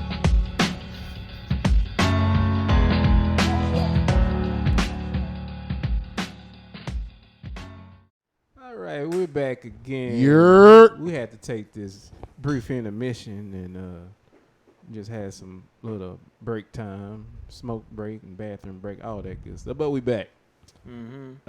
Is that? So make sure you guys subscribe to our YouTube channel, DFW Shed Sessions. Also, you guys could follow us on Instagram and TikTok, DFW_Shed Sessions. And also, you guys can follow us on Facebook. It's called the DFW Shed Sessions FB page. Just keep up with things that we got going because we got great things coming along and moving forward. So let's go ahead and get to these social media plugs. Mr. J Ell Groove. Yes, sir. Where can we find you on social media? Man, you got Facebook and Instagram, J Ell Groove, J-E-L-L Groove. I'm on TokTik every now and again as well. Yeah, man. Yeah, right. If you want to ride this funk train, you can follow my band Funkyo Feelings. That's F-U-N-K-Y-O Feelings on Facebook and Instagram. Then, of course, if you you're interested in my photography and videography work, want to work with me or anything like that, you can follow me at Another Groove Project on Facebook and Instagram because it's just Another Groove Project, another one of my projects. Of course, you can find me on Christian Mingle OnlyFans. He said Christian Mingle. X-Hamster. X-Hamster. Yeah. Ayo. Yeah, stuff like that. But yeah, man. Holla at me. Yep. So, Professor Mel Will, where can we find you on social media? You can find me on Facebook as well as Instagram as well as TikTok under Professor Mel Will. Nice. Oh, and me. So you can find me on Lou, where can we find you? You can find me on Instagram, Lou Paul Beats, and you can find me on TikTok, Lou Paul Beats as well. And you can also subscribe to my other YouTube channel, Lou Paul Beats. And I also have music. If you happen to come across Spotify or Apple Music title, just put in Lou Paul Beats in the search bar, and you will find some of my music, which you could feel free to add to your playlist if you like. Yes, just we'll go ahead and put that in there. So, my good brother Felix, where can we find you on social media? On IG, you can find me under Beto Tellez, or my handle is BETO_ADZ_BBY. Beto 80s baby. Okay. Ain't that hard. Yeah. I definitely said Beto.80s.baby. But it's underscore. Oh no, it's dot. It's dot. See, it's that hard. I was It like, is that I hard. thought it was dot, but maybe I was looking differently. Hey, okay. Hold on. So what's on the screen is correct, y'all. Listen, you gotta understand. We do our research here on DFW Shed Sessions, and we don't often miss. So it used to be underscore, He but pulled out dot his is phone easier to to say. validate. right, gotcha. But dot is easier to say. Just carry the dot over. Yeah. Carry over the dot. Okay, let me restart. All right, Instagram, Beto 80s baby, BETO.ADZ.BBY.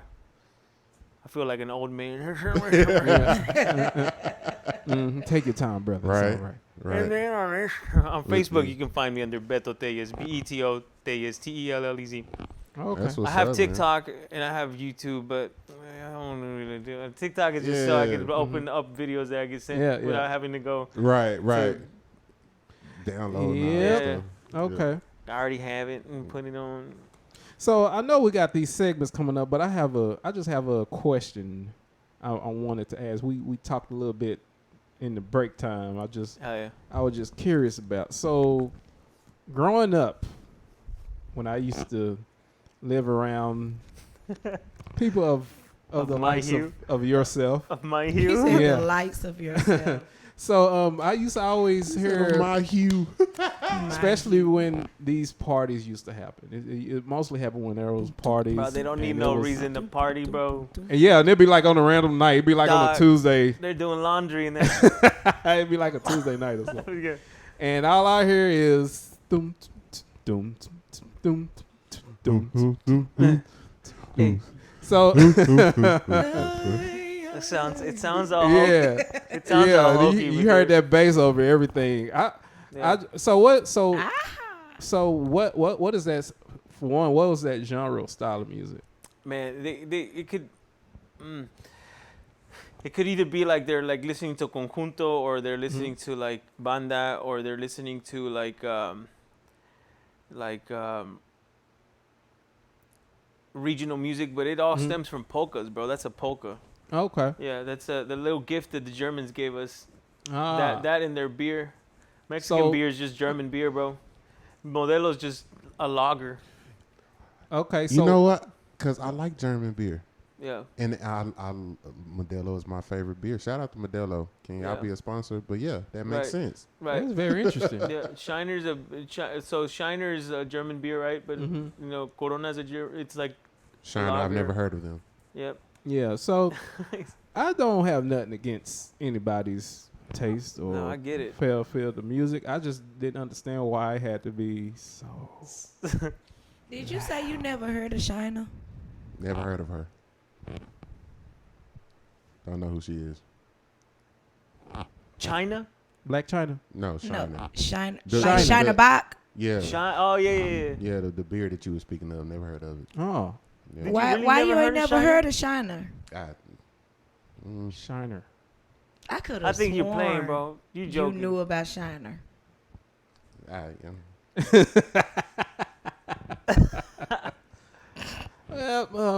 So They up there with Loose and Low. Oh my Mm. gosh! What happened? Well, we can talk see, about that's that what it is. later. Okay. That's what it is. That's what it is. See you. That's what it is. I get you. I get you.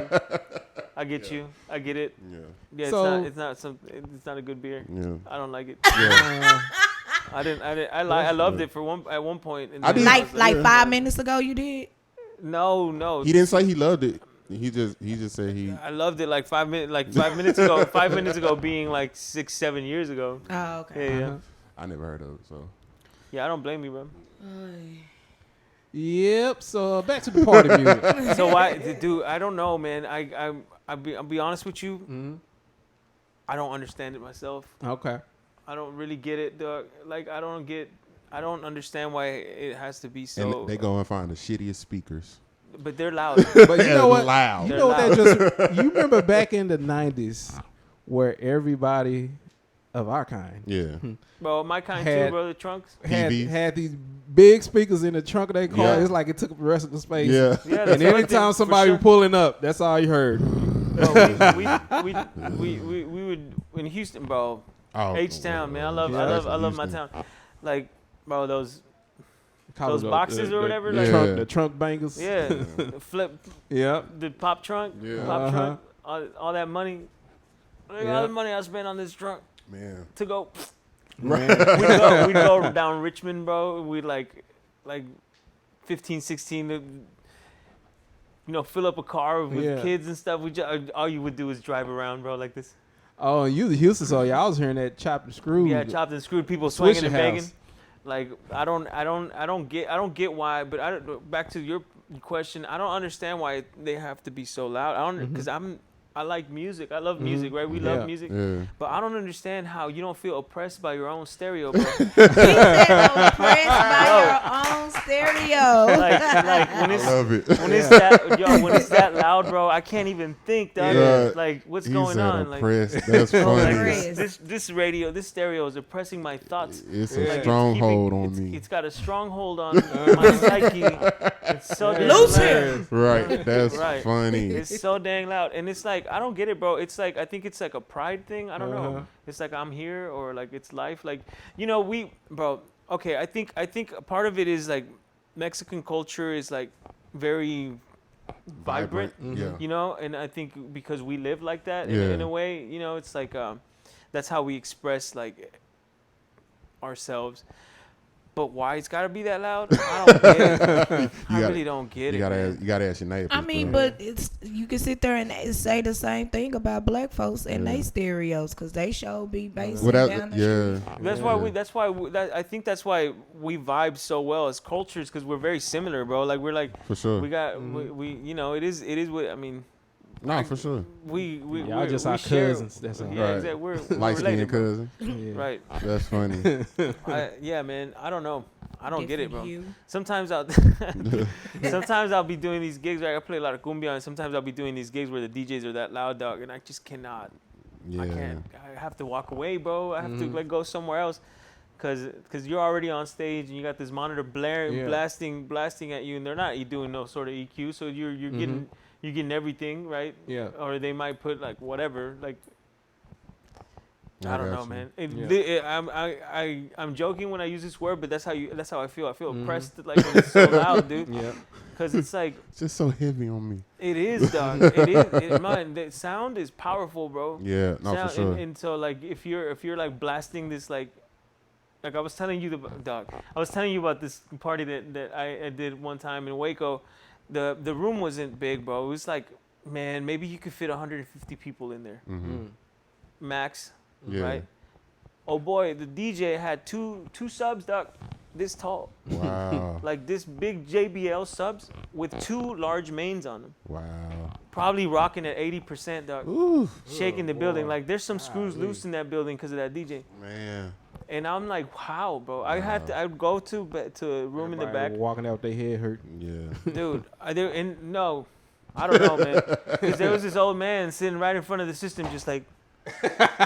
I mean, if he was an old man, his hearing probably can't hear it. Yeah. Probably because he kept sitting in front of systems like that.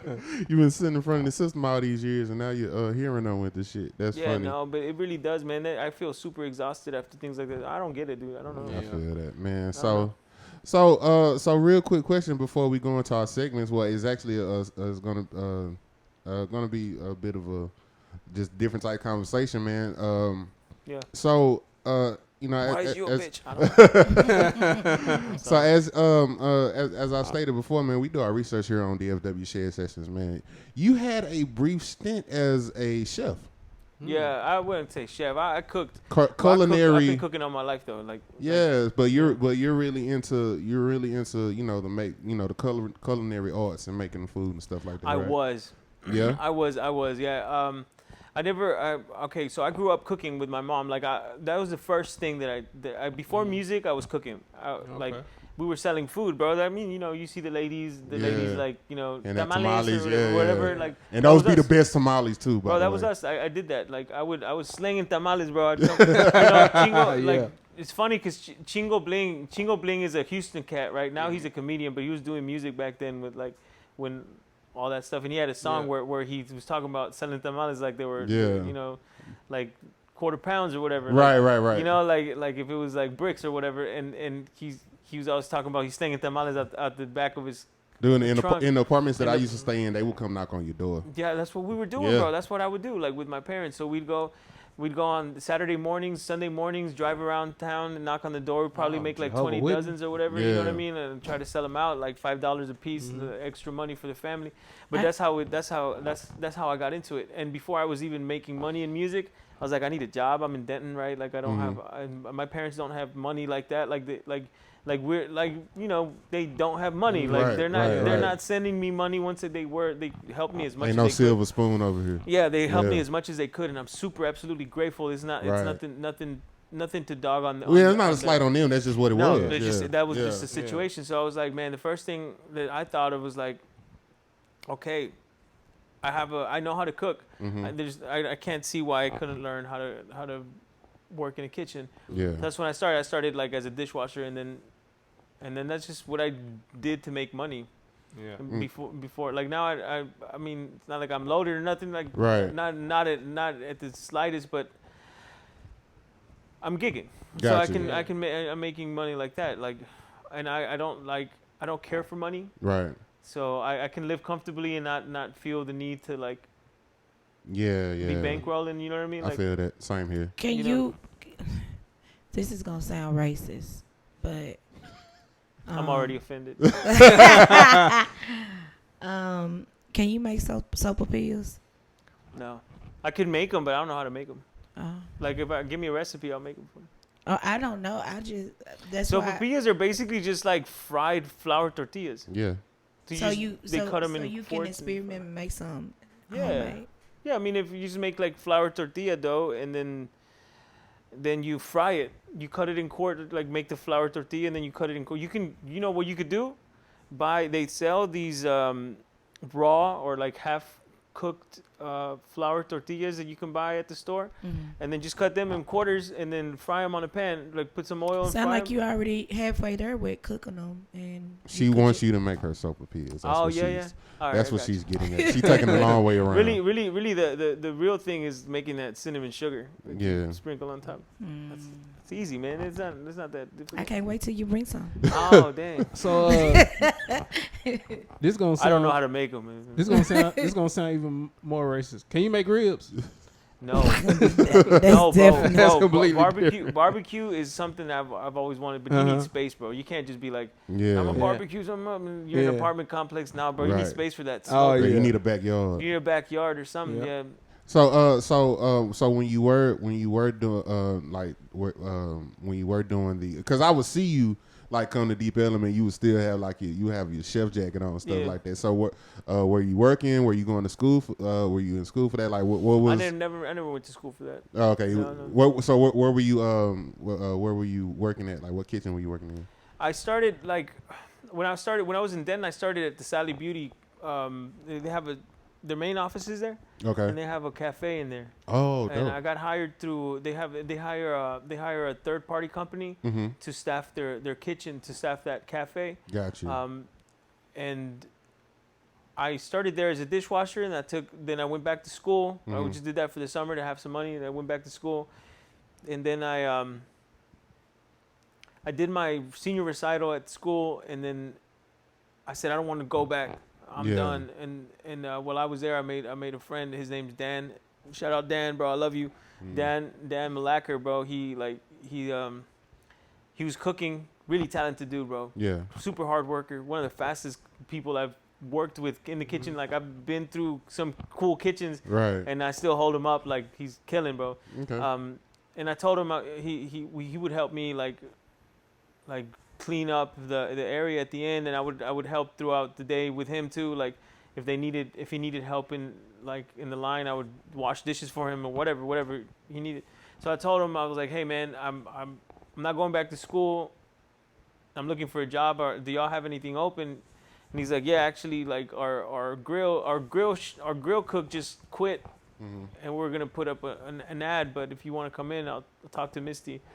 So that's when I actually started cooking. Okay. Cooking. And then Gotcha. and then he was the homie or whatever. Like, and then he had problems with somebody, and Relationships, man. No, it ain't. Yeah. It wasn't a relationship thing. I think he just kind of got fed up with how No. they were running. I'm talking about. I'm talking about the end. The end, like relationship. Yeah. Cause we like to talk about that. We like even when you were talking about being at 3 Links, it was that relationship that you had already built that was able to get lowbrow in there after Right. Friday. You know what I'm saying? Yeah. And we like to talk about we like to talk about that when we giving game, man. Just letting people know, man, like don't think that these are just a bunch of lone wolves out there. Relationships are very good relationships. Yeah. What's attached to your name and stuff like that Yeah. is very important to have in this industry. Dude, In and any industry, really. one thing that I've realized, man, recently, bro, is like, man, sometimes we see people and we think nothing of them, right? Let's say like if you, but like if you like, let me discard what I was just about to say, Okay. but if you kind of like are open to meeting people, like I try not to have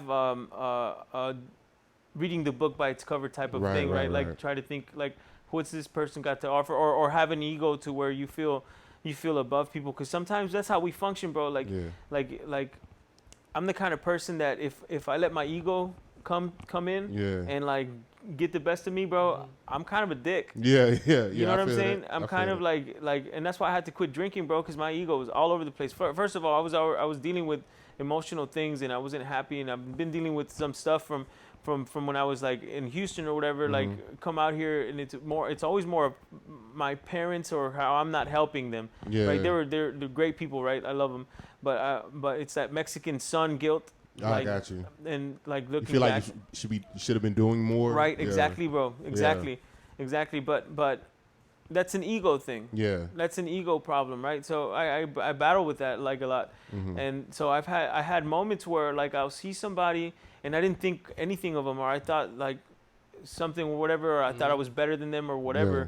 And then later on in life, you see how they're doing extremely well, and I'm like, dang, I misread this person. Yeah. Right. So what I do now, I try not to read people like that. That's growth. I try to accept them, bro. Like for whatever they do or wherever they are or whatever. Like, you know. Yeah, that's hard, bro. It's hard to do that. Yeah, it's hard, and it's like I say, but it's maturity, it's growth. Yeah. It's and I'm gonna say this, and we're gonna move on a little bit, but you know, when just over the years when I talk to you. When I talk to you and I see you out, you know, stuff like that, man, you always have this acknowledgement that I respect about yourself. Huh. You'll talk about like something that you're going through, and even just now you have this you acknowledge what you could have did better. Right. You know when we talk, like personal conversations that we've had, like even about like your marriage and stuff like that. You have this keen sense of which a lot of people don't do, which lets me know that regardless what we go through, we go through what we go through, but even the acknowledgement that you have about yourself, it lets me know that you have some type of sense on the importance of mental stability, right? And you just trying to be a better person mentally and stuff like that. So my question is like, how much do you use music in any way to like try to hone in on your mental stability? Man, I think music is part of why I'm mentally unstable sometimes, bro.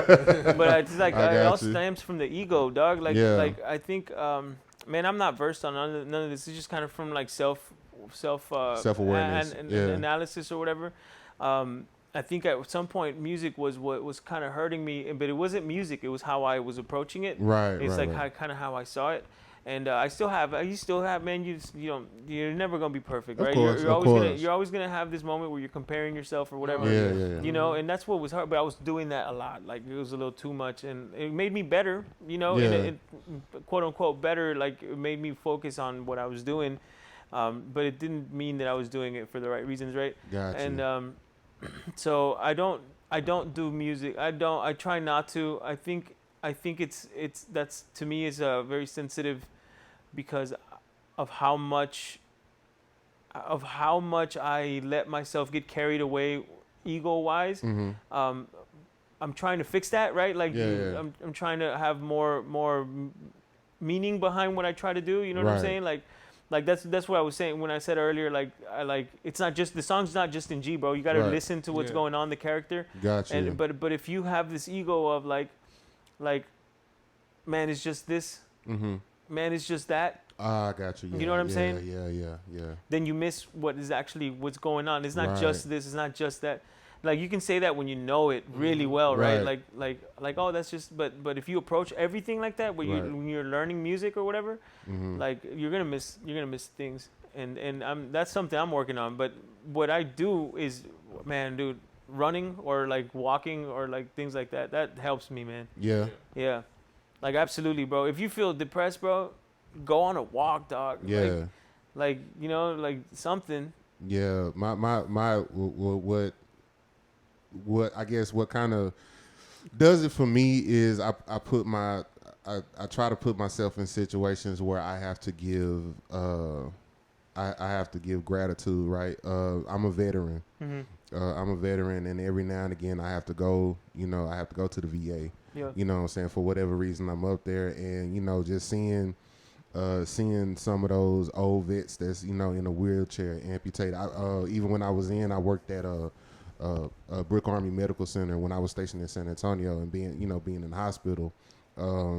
Seeing like the burn patients, seeing the cats that were fortunate enough to be able to come back, but still, the missing limbs, like their whole life changed. So my thing with that is, like, a lot of times I would think that I have it bad, and then see somebody that really have it bad, and it would be me putting myself in check, and it would be like, okay, you complaining about this now, but it really could be worse. Right. It really. And sometimes those people are happy, bro. Sometimes those people are happier than you. Like, that struggle crazy, that struggle that they went through, man, woke something up. Yeah. You know what I mean? Like, that's crazy. That's crazy, man. But now, just one thing that just knowing you over this little bit this time, I always see that you have a sense of awareness about yourself. I've always been super self-critical, bro. Yeah. Always, like, I don't know. It's kind of like, maybe that's how my dad made me, bro. He was kind of critical towards me too sometimes. Like, but it is what it is. Like, but I don't think it's all the way a bad thing, because you have some people who walk around like they shit don't stink. Right. And they have no sense of self-awareness at all. It'd behoove you to kind of look at yourself in the mirror. Like, right, exactly, man. Dope. Okay, so Felix, we have a couple recurring segments on this show, man. Just deep diving into you a little bit. I think I need to reword that, but it stays. Pause. Deep Pause. diving in Pause for you. the cause, Yeah, my you brother. know what I'm saying? Hey, I'm sure. Anyway, so we are exit only around here. Man. I feel that. That didn't come out the way I wanted your it to. waves. But anyway, man, we got a recurring segment. So one of them is called the Top 5. All right. Which was kind of a segue. It was a reason I asked you a question I asked you earlier about your chef thing. But your top 5, I'm gonna ask you what's your top 5, and you're just gonna. They don't have to be in any particular order. If host, co-host, and everybody else in the room, if we can just let him answer his question and do it how give the responses that he want to do, but they don't have to be in any particular order or anything like that. Okay. And when I ask these questions, I try to go outside of the normal, like give me your top 5 guitar players or anything like that, right? But like I said, like we said, you do have a certain love and passion for cooking, Right. So my question is, what are the top 5 dishes that you like to make? That I like to make? Yeah. Oh, that I like, bro. When I cook for myself, rice and beans, dog. But or like So is soups, that bro. Soups, I love soups. So soups? Soups, man. I'm a soup. I'm a soupy, bro. Right. Well, okay. Oh, you're a soupy. What's the difference? Because I've always I've never really just understood what's the biggest difference between a soup and a stew. One is thicker than the other. So and the stew is thicker, yeah. So the stew, I would say, like. Yeah, I ain't never wondered that. Yeah, no, that's a good question. No, because the stew got liquid in it, right? Yeah. But it's because it's cooked longer. Like, cause you can make a soup, and it can take time, but you don't cook it down like you do a stew. So if you're making like a stew with like beef, potatoes, and carrots or whatever, like you're gonna cook the beef or whatever, and maybe put some stock in there when the beef is browned or whatnot, and then add everything. But what you end up doing is letting it cook for an hour or two and letting it simmer, and so it becomes thick and it becomes like a stew. Gotcha. With the soup is a lot more liquid and more maybe more veggies or whatever, however you feel like making it, but it's just like the difference in. Dope. And that's what I would say. I don't know, Gotcha. but I'm.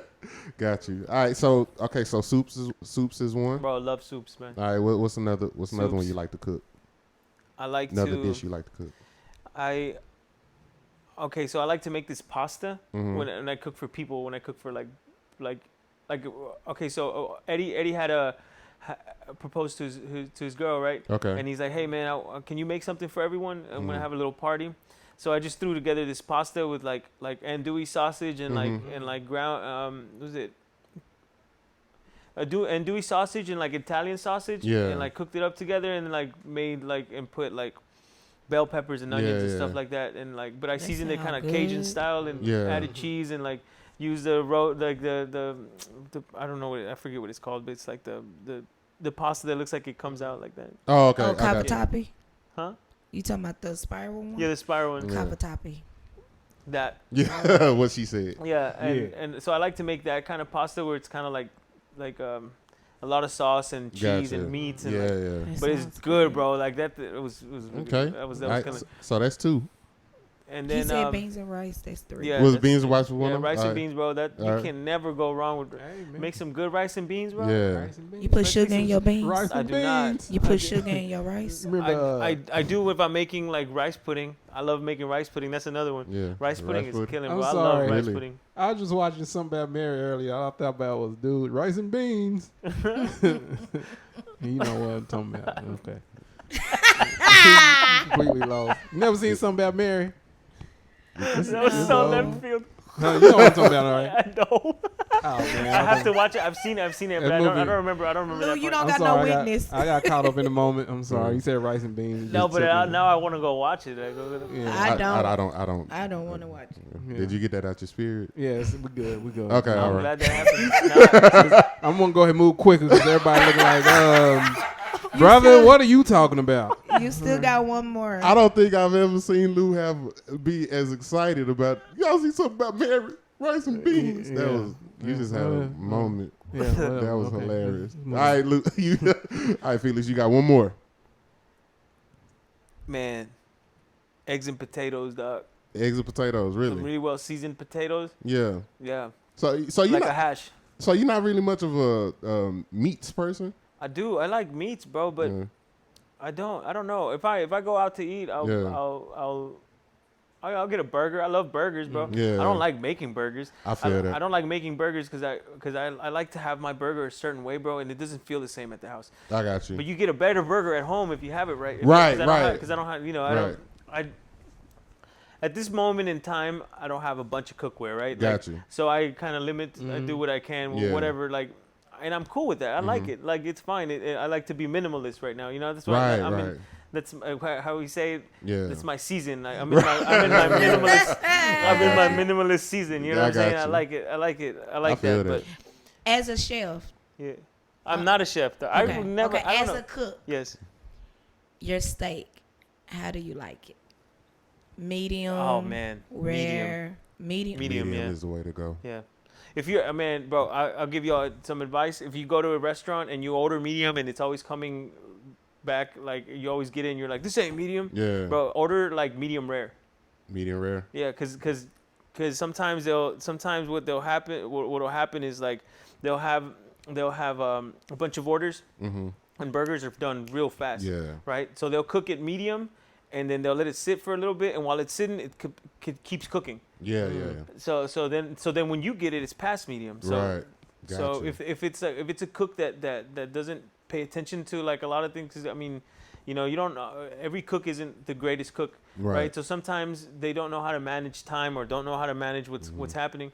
So what you're really supposed to do is like cook it to like medium rare and pull it off and let it sit till it gets up to medium. Right. But if they pull it at medium, they pulled it too late.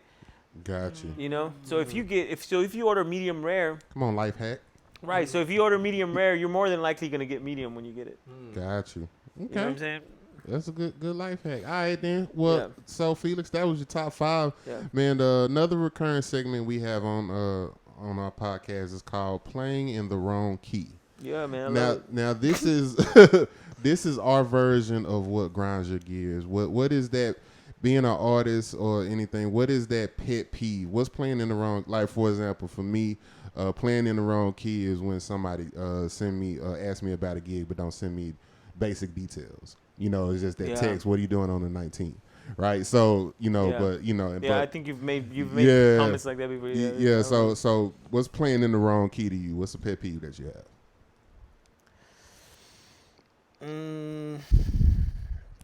Man, I don't know. I think one that I've struggled with in the past is when you're as a guitar player, it's hard to find piano players that acknowledge you while they're playing. You know what I'm saying?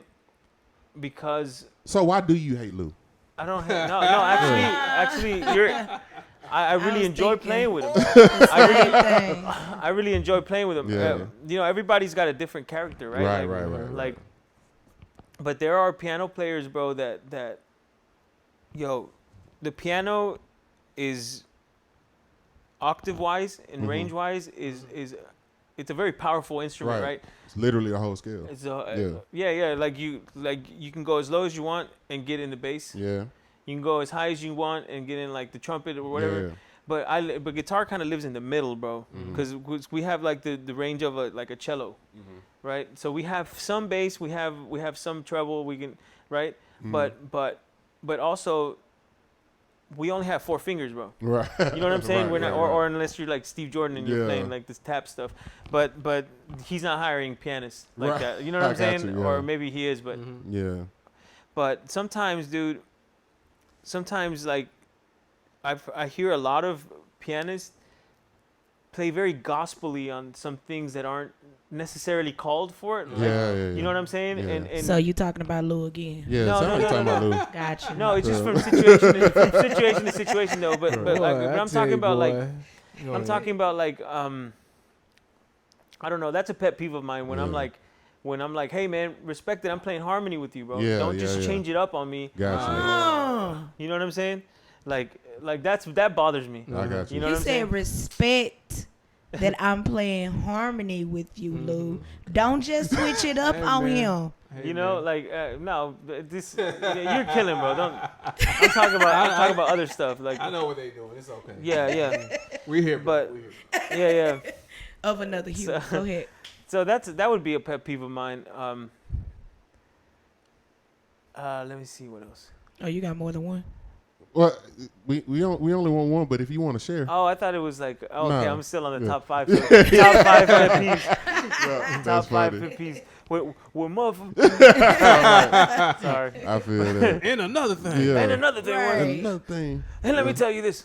That's- When DJs speak into the mic and they cup it, bro. Oh, you talking yeah. about Oh yeah. Yeah. singers do that It sound, too. when it Yeah. sound like stripper announcements. Yeah. You know it's funny. Coming to the I stage. saw- Yeah, there you go. There you I go. saw a post. Maya Coochie. I saw a post the other day of a picture of somebody was trying to give like a one-on-one on how to hold a microphone, Yeah. and one was the hand over the mic, and one is like holding it correctly. Yeah. I like. Oh, you would think people would know that, but unfortunately, Well, Nah. I think what it is like all these years we've seen like especially like with rappers and stuff like that when they hold Yeah, the that's mic, cool, right? You know what I'm saying? Like so it's like if your if you see if I don't know if Tupac is a legend Right. and he's been holding his mic like this Yeah. whole time, maybe it's okay He to do must it. know what he's doing. Yeah, exactly. You know. know, that's another pet peeve. But I can go on. Though. Nah. I think I got a list. I do. I think we all do. we all do, brother. All right, man. So the last of our recurring segments, man. This last one is called Gig Tales, and so we want to hear that just that interesting gig experience, whether it's good, bad, ugly, or indifferent. You know what I'm saying? What's that one gig story that you got that it was like, man, like I said, it could be good, it could be bad, it could be whatever. You know what I'm saying? Gig Tales. What's that one gig experience that you got? Whoa. Let me see. I 'Cause can't think of anything right now, bro. we This have is so such a many. wash, man. So many gigs already. Yeah, right. Such a wash, bro. I don't know. And nothing interesting happened. Nobody Ain't got nobody flash you. nobody got knocked. Oh man, I'm gonna tell you this. I played a gig the other day, dude. Oh, okay. This is is recent. This is recent. This is recent, and some people that we know were there, right? And it had nothing to do with them. Like like what happened is we show up, call times this time, right? Yeah. Call times 5:00.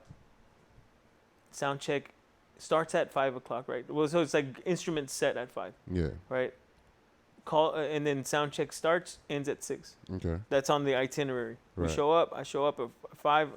And I'm like, there's a band already up there. I'm like, okay, yeah, they did say they had 2 bands. Yeah. But then you start paying attention to what's happening, and like 3 minutes being there, the sound guy like mouths off at somebody, and bro, that's another pet peeve. Yeah. A sound guy that's a douchebag. Oh, I hate it. But does not know what he's doing. I hate it. Boy. I hate it. And that's what was going on, bro. And there was this young cat. Sound like a deacon at my church. Man. Right. It was this young guy. And somebody, and they were like. And be arrogant too. Man. Arrogant, bro. Dude, Oh my God. This kid yeah. was so arrogant, bro. Like they were like, so they didn't have their mics set up. They didn't have the lines that they needed. The kid didn't show up the day before when they were setting up the sound system. And the guy who was over the event, he's like, so how can we get them set up and sound checked in 5-10 minutes? Because the other band, us, that was showing up, had the sound check, right? And he's like, first of all, blah blah blah. I'm sure you can't do my job. I mean, blah blah blah. Like, dude, that attitude. Come on, bro. Like he's over the event. He's your boss, dog. Yeah. Like he can't do your job, but he can tell you to go home. Yeah. You know what I'm saying? He could definitely fire you. And we had a sound guy that we got there with our own sound guy. Anyway, so this band, bro, it was terrible. The sound check was one of the worst sound checks I've been at. Wow. The music was dope. Like the band was killing. Yeah. Right. They were amazing musicians, right? Yeah. But man, we all had to sit here and endure this kid with this attitude, talking over the mic, like really condescending, bro. Like that's one thing that irks me, bro. Yeah. I can read people, Yeah. right? Like we can all read people, but I'm very sensitive to certain things like that. Like I don't. That's why I don't like small talk. Yeah. I don't necessarily that. don't do small talk, but I try to keep it short and sweet, right? Maybe that's why I'm not rich. I don't know. Rich people like the smart, you know. Yeah. They like to wine and dine each other or whatever. But I'm not a fan myself. right, but man, you could hear it in his tone. I don't know, man. It just didn't make sense, bro. And then like when they were supposed to be done, they weren't. And then it got to 6:30, right? Right. Sound check was supposed to end at 6. Doors open at 6:45. Bro, they went till like 6:45. We didn't get a sound check, right? Wow. But check this out. That wasn't the only thing that was problematic, bro. We get back and like the whole thing's just like disorganized. They were supposed to give us a room. We tried to go to the room, but then like the hotel was really busy, and so all the elevators were being used up. Somebody's like, hey, we found a staircase, let's go up, just walk up the stairs. All right, so here's the whole band, bro. The whole band is walking up these stairs, and then we get to a door that we're supposed to go through, and you can't open it. And the woman that's like helping us out, she can't open it with her key, so she goes back downstairs and she can't open the door we came through. So we're stuck in the staircase, bro, for like, man, it felt like it just felt crazy. Like, wow. I was just it was weird, dude. Man. It was just like, not a good day. It was like one of those things where like just It just kept happening. But I mean, that's the only thing I can think about without, you know. Like that's the most recent. Like yeah. Usually gigs are chill. Like usually you go and you know you expect some sort of like tomfoolery or whatever. I don't know if I use that word right, but like some sort of dumb stuff. Like and we're people. Like we're full of smart and dumb people, and we mix up. And sometimes the dumb person's gonna make whatever, you know. Like, I feel that. You ever been in a fight while you was at a gig? I've never been in a fight, but I almost punched some dude for like pushing my whammy down once. What is a Oh whammy? man. Oh, my whammy bar, like it's a foot pedal. not my whammy, my wall, my wall.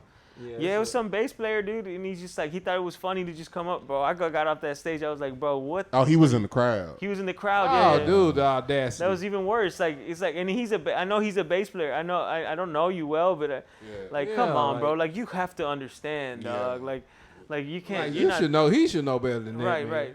I don't care how drunk you are, bro. Like you have to I mean, maybe it's my karma. Maybe I did something, but.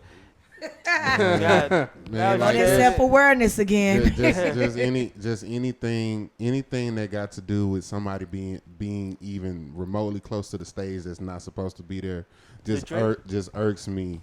Bro, That's not because especially because even when stuff like venues like 3 Links, that's a high stage. Yeah. You know what I'm saying? So you know you'll get all these people and you know y'all playing and your pedal boards are right there and stuff like that, and people with their drinks and stuff like man. Bro, I've had to take my board apart and like clean all my pedals out because this one lady fell over and dropped her whole spear on my stuff. Oh I'm sitting there with Q-tips and alcohol, dude. broke college. I know those student not trying to- cheap. How much do those pedals run? Like just Man, on I the don't average? know. At that time, they weren't. At that time, I didn't have like the highest like Yeah. gear, but But I know they Bro, can you can- be expensive. my certain God, ones. dude, Yeah. like 300, 400 a pop, and then you got 6 of them on your pedal board, Yeah. and then you show up to a gig to get paid $50. Man, that's an love right investment. there. Like, That's 'cause love for your like, craft. like with, cause as a drummer, our things is cymbals. Yeah, y'all Sim- symbols, so- man. Jesus Christ, Mhm. cymbal. Like I said, just you see a dude with a lot of cymbals or whatever. You talking about? They can go a ride can go up to 600. Yeah. You know what I'm saying? A crash can go to what I'm How saying. much are those spirally symbols when they? Man, Probably- that can, I know they what you're go talking about. forever. Like I know what you're talking about. Those Zildjian joints. I Yeah. mean that can range from somewhere between just depending on where you get it from. That can range from 2 to somewhere between 2 and 3, high 3s.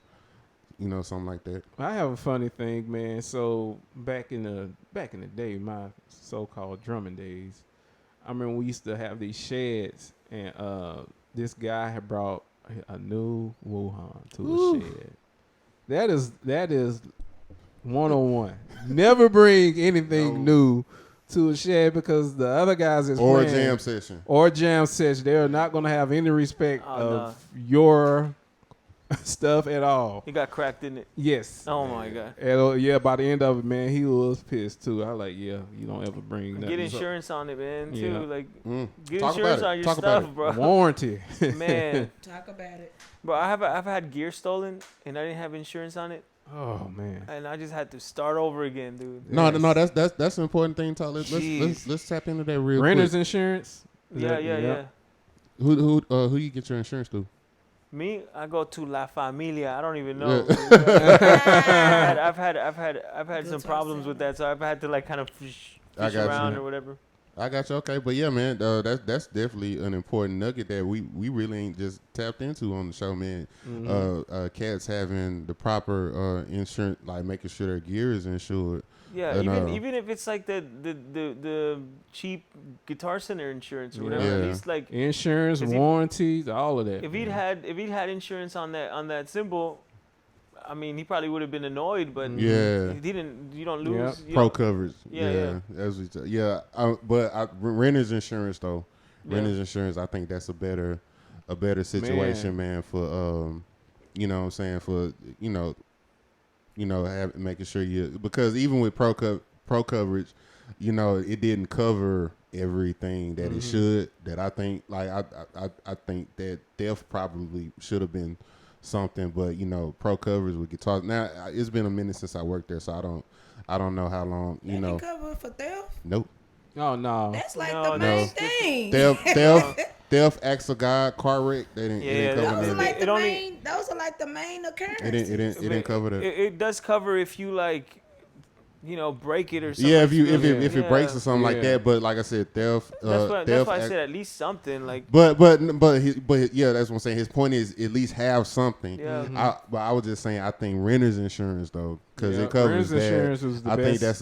that's a Yeah. better way to go. Yeah. You know what I'm saying, as far as making sure you're. But that's only if it like if it gets stolen like while you're at home, bro. That's Yeah. what I That thought. didn't happen to me. Somebody broke my I mean, apartment. that's always. I guess that's usually when it does get stolen, right? Ooh. Are you about to say what if they homeless? Is that what you I about was to say? about to say they gotta have. They got to be renting something. They gotta be renting something to get there. That's true too. yeah. Yeah, that's true. too. Maybe car insurance too sometimes. Like, well, I mean, you can do the renter's car insurance at the same time. Yeah. Right?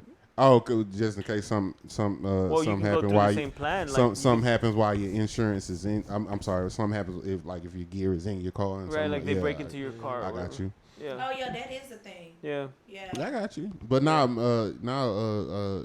musicians, that's definitely important to have. Make sure because you got to understand this thing that we do. It's an investment. It's Well, definitely an investment, and these are.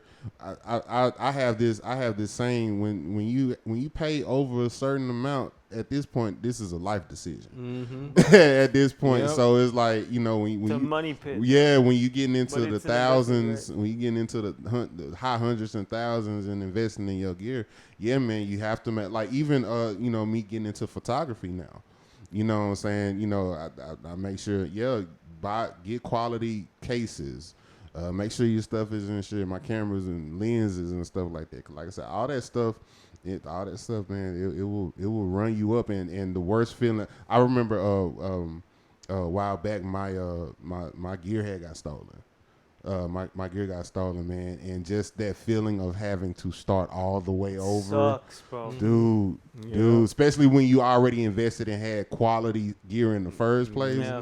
and then the stuff that you're having to play on to get by ain't what you've been playing. You know what I'm saying? Yeah. It's just a bad feeling. Like you man. had to find borrowed stuff, and Oh, dude, it's terrible. I was sick, man. What you got? I have a question. What up? I have a question for you musicians. Mm-hmm. Talking about insurance. Why y'all quick to well, y'all not quick to do it, but in this scenario, why are y'all quick to insure your equipment before yourselves? That's a great question. But you know what? I don't have a receipt. I don't know. That's a good. That was a great answer. Yeah. But that's a good question, though. I don't know. I've always wondered that. I mean, I know some people who insure themselves, or like I have a friend who's a boxer. He insures his hands. Mm-hmm. I have another friend. I forgot what whatever. Like I have certain friends that insure themselves in the profession that they're in, because if anything was to happen, that was their way of life. Mm-hmm. Why musicians don't, you know, doctors, they insure their hands and all that. Why y'all don't insure yourselves? My theory. Well, one, I'm insured. Mm-hmm. I do have life insurance. I'm talking about health too. I have health insurance as well. Oh, okay. I got both. I don't But have either. but I think my theory. I think it's a big part of it has to do with culture. Yep. And how we came up, and because truth be told, in most of our upcomings, that wasn't the conversation. Mm-hmm. You know what I'm saying? Like stuff like life insurance, health insurance, and stuff like that. That wasn't part of our upbringing. We didn't have those conversations. Or you just have enough to have your house insured, and that's it. Yeah, Yep. that I mean that could be another You know, thing too. I think. But you know, I think it starts with. I just think it just starts with the knowledge of it that wasn't really drilled into us. That's something that, you know, we came of age and realized. We realize, you know, how much, you know, funerals cost, and the fact that, you know, you shouldn't, Especially if you're gigging in you, deep hell. you shouldn't own a Oh, boy. you better have shouldn't, some life insurance. Right. you know what I'm saying, you shouldn't be stunting, you know, on Facebook stunting with all of this stuff, and then And turn around and have to Yes, do a gotta do a GoFundMe. Yeah, GoFundMe. man. You know what I'm When it's saying? time to put you in the Priorities dirt. jacked up. and then use that picture of you with the wad. Of Yeah, right. That they Right. put that on the on the program. they put that on a T-shirt with some wings behind. Hey, and I the said stairway this- to heaven I gates. said this before, and I say this again. I'm here till 90, but in my unfortunate He said, "I'm here passing, till 90." oh yeah, I got till 90. But in my unfortunate passing, man, don't put no effing wings on my picture. I will do either two things. I will come back and haunt you, or when I get to heaven, I'm gonna screw your grandma. Take those wings off. You gonna do what? I do both, bro. I'm gonna screw your grandmama The when I get to grandma was heaven. probably hot. The grandma was probably hot in heaven. Yeah, yeah. Hey, I'm a screw your grandmama when I get to heaven, and just know if you put some wings on me, whoever makes that decision, just know it's gonna happen. So Or the spray the shirts with the air. oh the yeah. The airbrush The shit. airbrush shirts. Yeah, I'm not a fan of none. I'm not a fan I of don't none know, of that. man. But Yeah, no, these are important conversations to have, man. Like life insurance, health insurance, stuff like that. Especially for those we have families. For those who have kids and stuff like that. Yep. Yeah, being out there and playing, living our life dreams of being musicians and playing all of these places and stuff like that, and living that fast life. Yeah, that's cute for a while, but like you said, we have to start implementing some type of life priority. You know what I'm saying? Because we're musicians, but then we have to come home. We have to come home. We have to eat. When we get sick, we have to go to the hospital. Yeah, We're people first. Yeah. You know what I'm saying? We're people first, and you have to even me. I looked up at one point in time, and kind of going into what Professor Mel was saying, or piggyback off that. I looked up and I had noticed that I invested more money in my gear than I did in me. You feel what I'm saying? Like thousands of dollars of gear, but don't have didn't invest in a gym membership. Didn't invest in, what I'm saying, at least trying to eat halfway better and stuff like that. It is investing in you, but it's just one aspect of it, right? It's not like the... Well, true. Yeah. But it's like, it's also understand where it's like, okay, but if, I'm not going to be able to gig as much if my health ain't what it need to be. Yeah. You know what I'm saying? Like you said, but before, a lot of times we don't really pay that much attention to the person outside of music, but it gets to that makes the music, right. But like you said, before we're artists, musicians, whatever, we're people. Yeah. So we have to make sure that that person is a well-oiled machine as well. And so using that same, like if you want to invest in the top gear. You know what I'm saying? Okay, well, you should get to a point to where you want to invest in yourself just as much. Right. Yeah. Yeah, so I know we in time close, but I just want to say... He said time to close. So I just want to say one thing about health is it is very important, because I have a couple musician friends a few years ago that they were diabetics and didn't realize it the hard way. Yeah. Oh, which, man, which one guy, he's a much older guy, but I ran into him. He said, yeah, man, I had to slow down, man, because I found out I'm diabetic. And he said, I was blind for a while. He was just out of nowhere, just went blind. Yeah. How you gonna Because sight read? Well, I'm not even going to respond to that. hold on. You gotta stop the band. Hold on, let me see what chord this is. But no, and then even with that, like, man, our diets be trash, man. You know, we do it to ourselves, man. Dude, like, I get mad at myself so much because I'm like, man, I gotta eat something, and then you pull through a drive-through, and I'm like, bro, there's so much time that I waste. Right. Like I could, but it makes sense. We're not machines, right? But if I could have made more effort and made like some food prep or whatever. Yeah. Especially having skills, like I know how to cook, right? Like why am I not doing it? But you get to this gig, it's 2-3 o'clock in the morning. You've been drinking all night. Then after that, you got to hit up, either Whataburger or Waffle House or stuff like that, and you do that on a nightly, basis, man. You're already slowing your system down, drinking alcohol. Ain't no Panera Bread salad bar gonna be right, man. Yeah, and and this is one of the things we like I said, these are the type of conversation we like to have. Just we have to just keep an eye on that, and just make sure we take care of ourselves.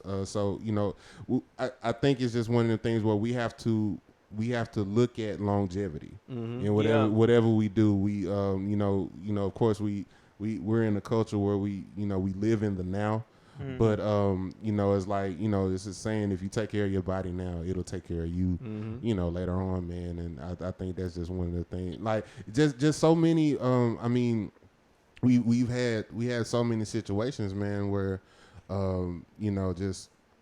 our peers, man, you see our peers falling off and stuff like that, man. People our age, just and it's even exhaustion from over gigging. That's a thing too.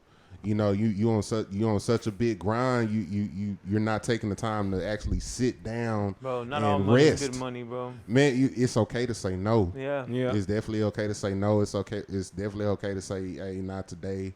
You know, take some time out for yourself. Cause I mean, even you know, being up there gigging. I mean, sometimes after them gigs, sometimes some of those gigs feel like a workout. Mm-hmm. You know what I'm saying? They're exhausting, bro. Yeah, man. Especially if it's a gig where you have to focus on not being annoyed, or you have to focus on like, man, I really hate this, but let me just get through it. It takes a lot, man. Bro, getting through a lot out it of costs energy, man. It does. It does. These are facts, man. You know? These are big facts. Lou, you all right?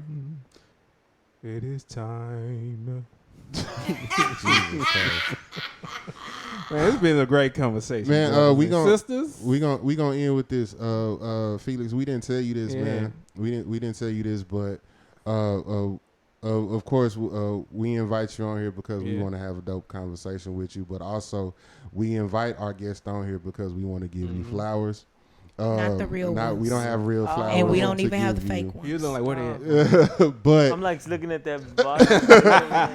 It's not taking yours. this home for me. It's not yours. But we're actually legit fans of you. Man, that means a lot. We're Thank you so legit much. fans of you. and we fans too. Yeah, we've seen you out working, man, all this time, man, and it's just dope to see you, Felix, as a person do what you do. You're super talented, man. You're a super dope individual, just a super dope human being. Cool dude to be around, and we appreciate your contribution to the music community. So we just want to say we appreciate you. We love you, man, and thank you so Thanks for much, seeing man. me. Appreciate your constitution to the community, man. You know, Contribution. Sorry. Constitution.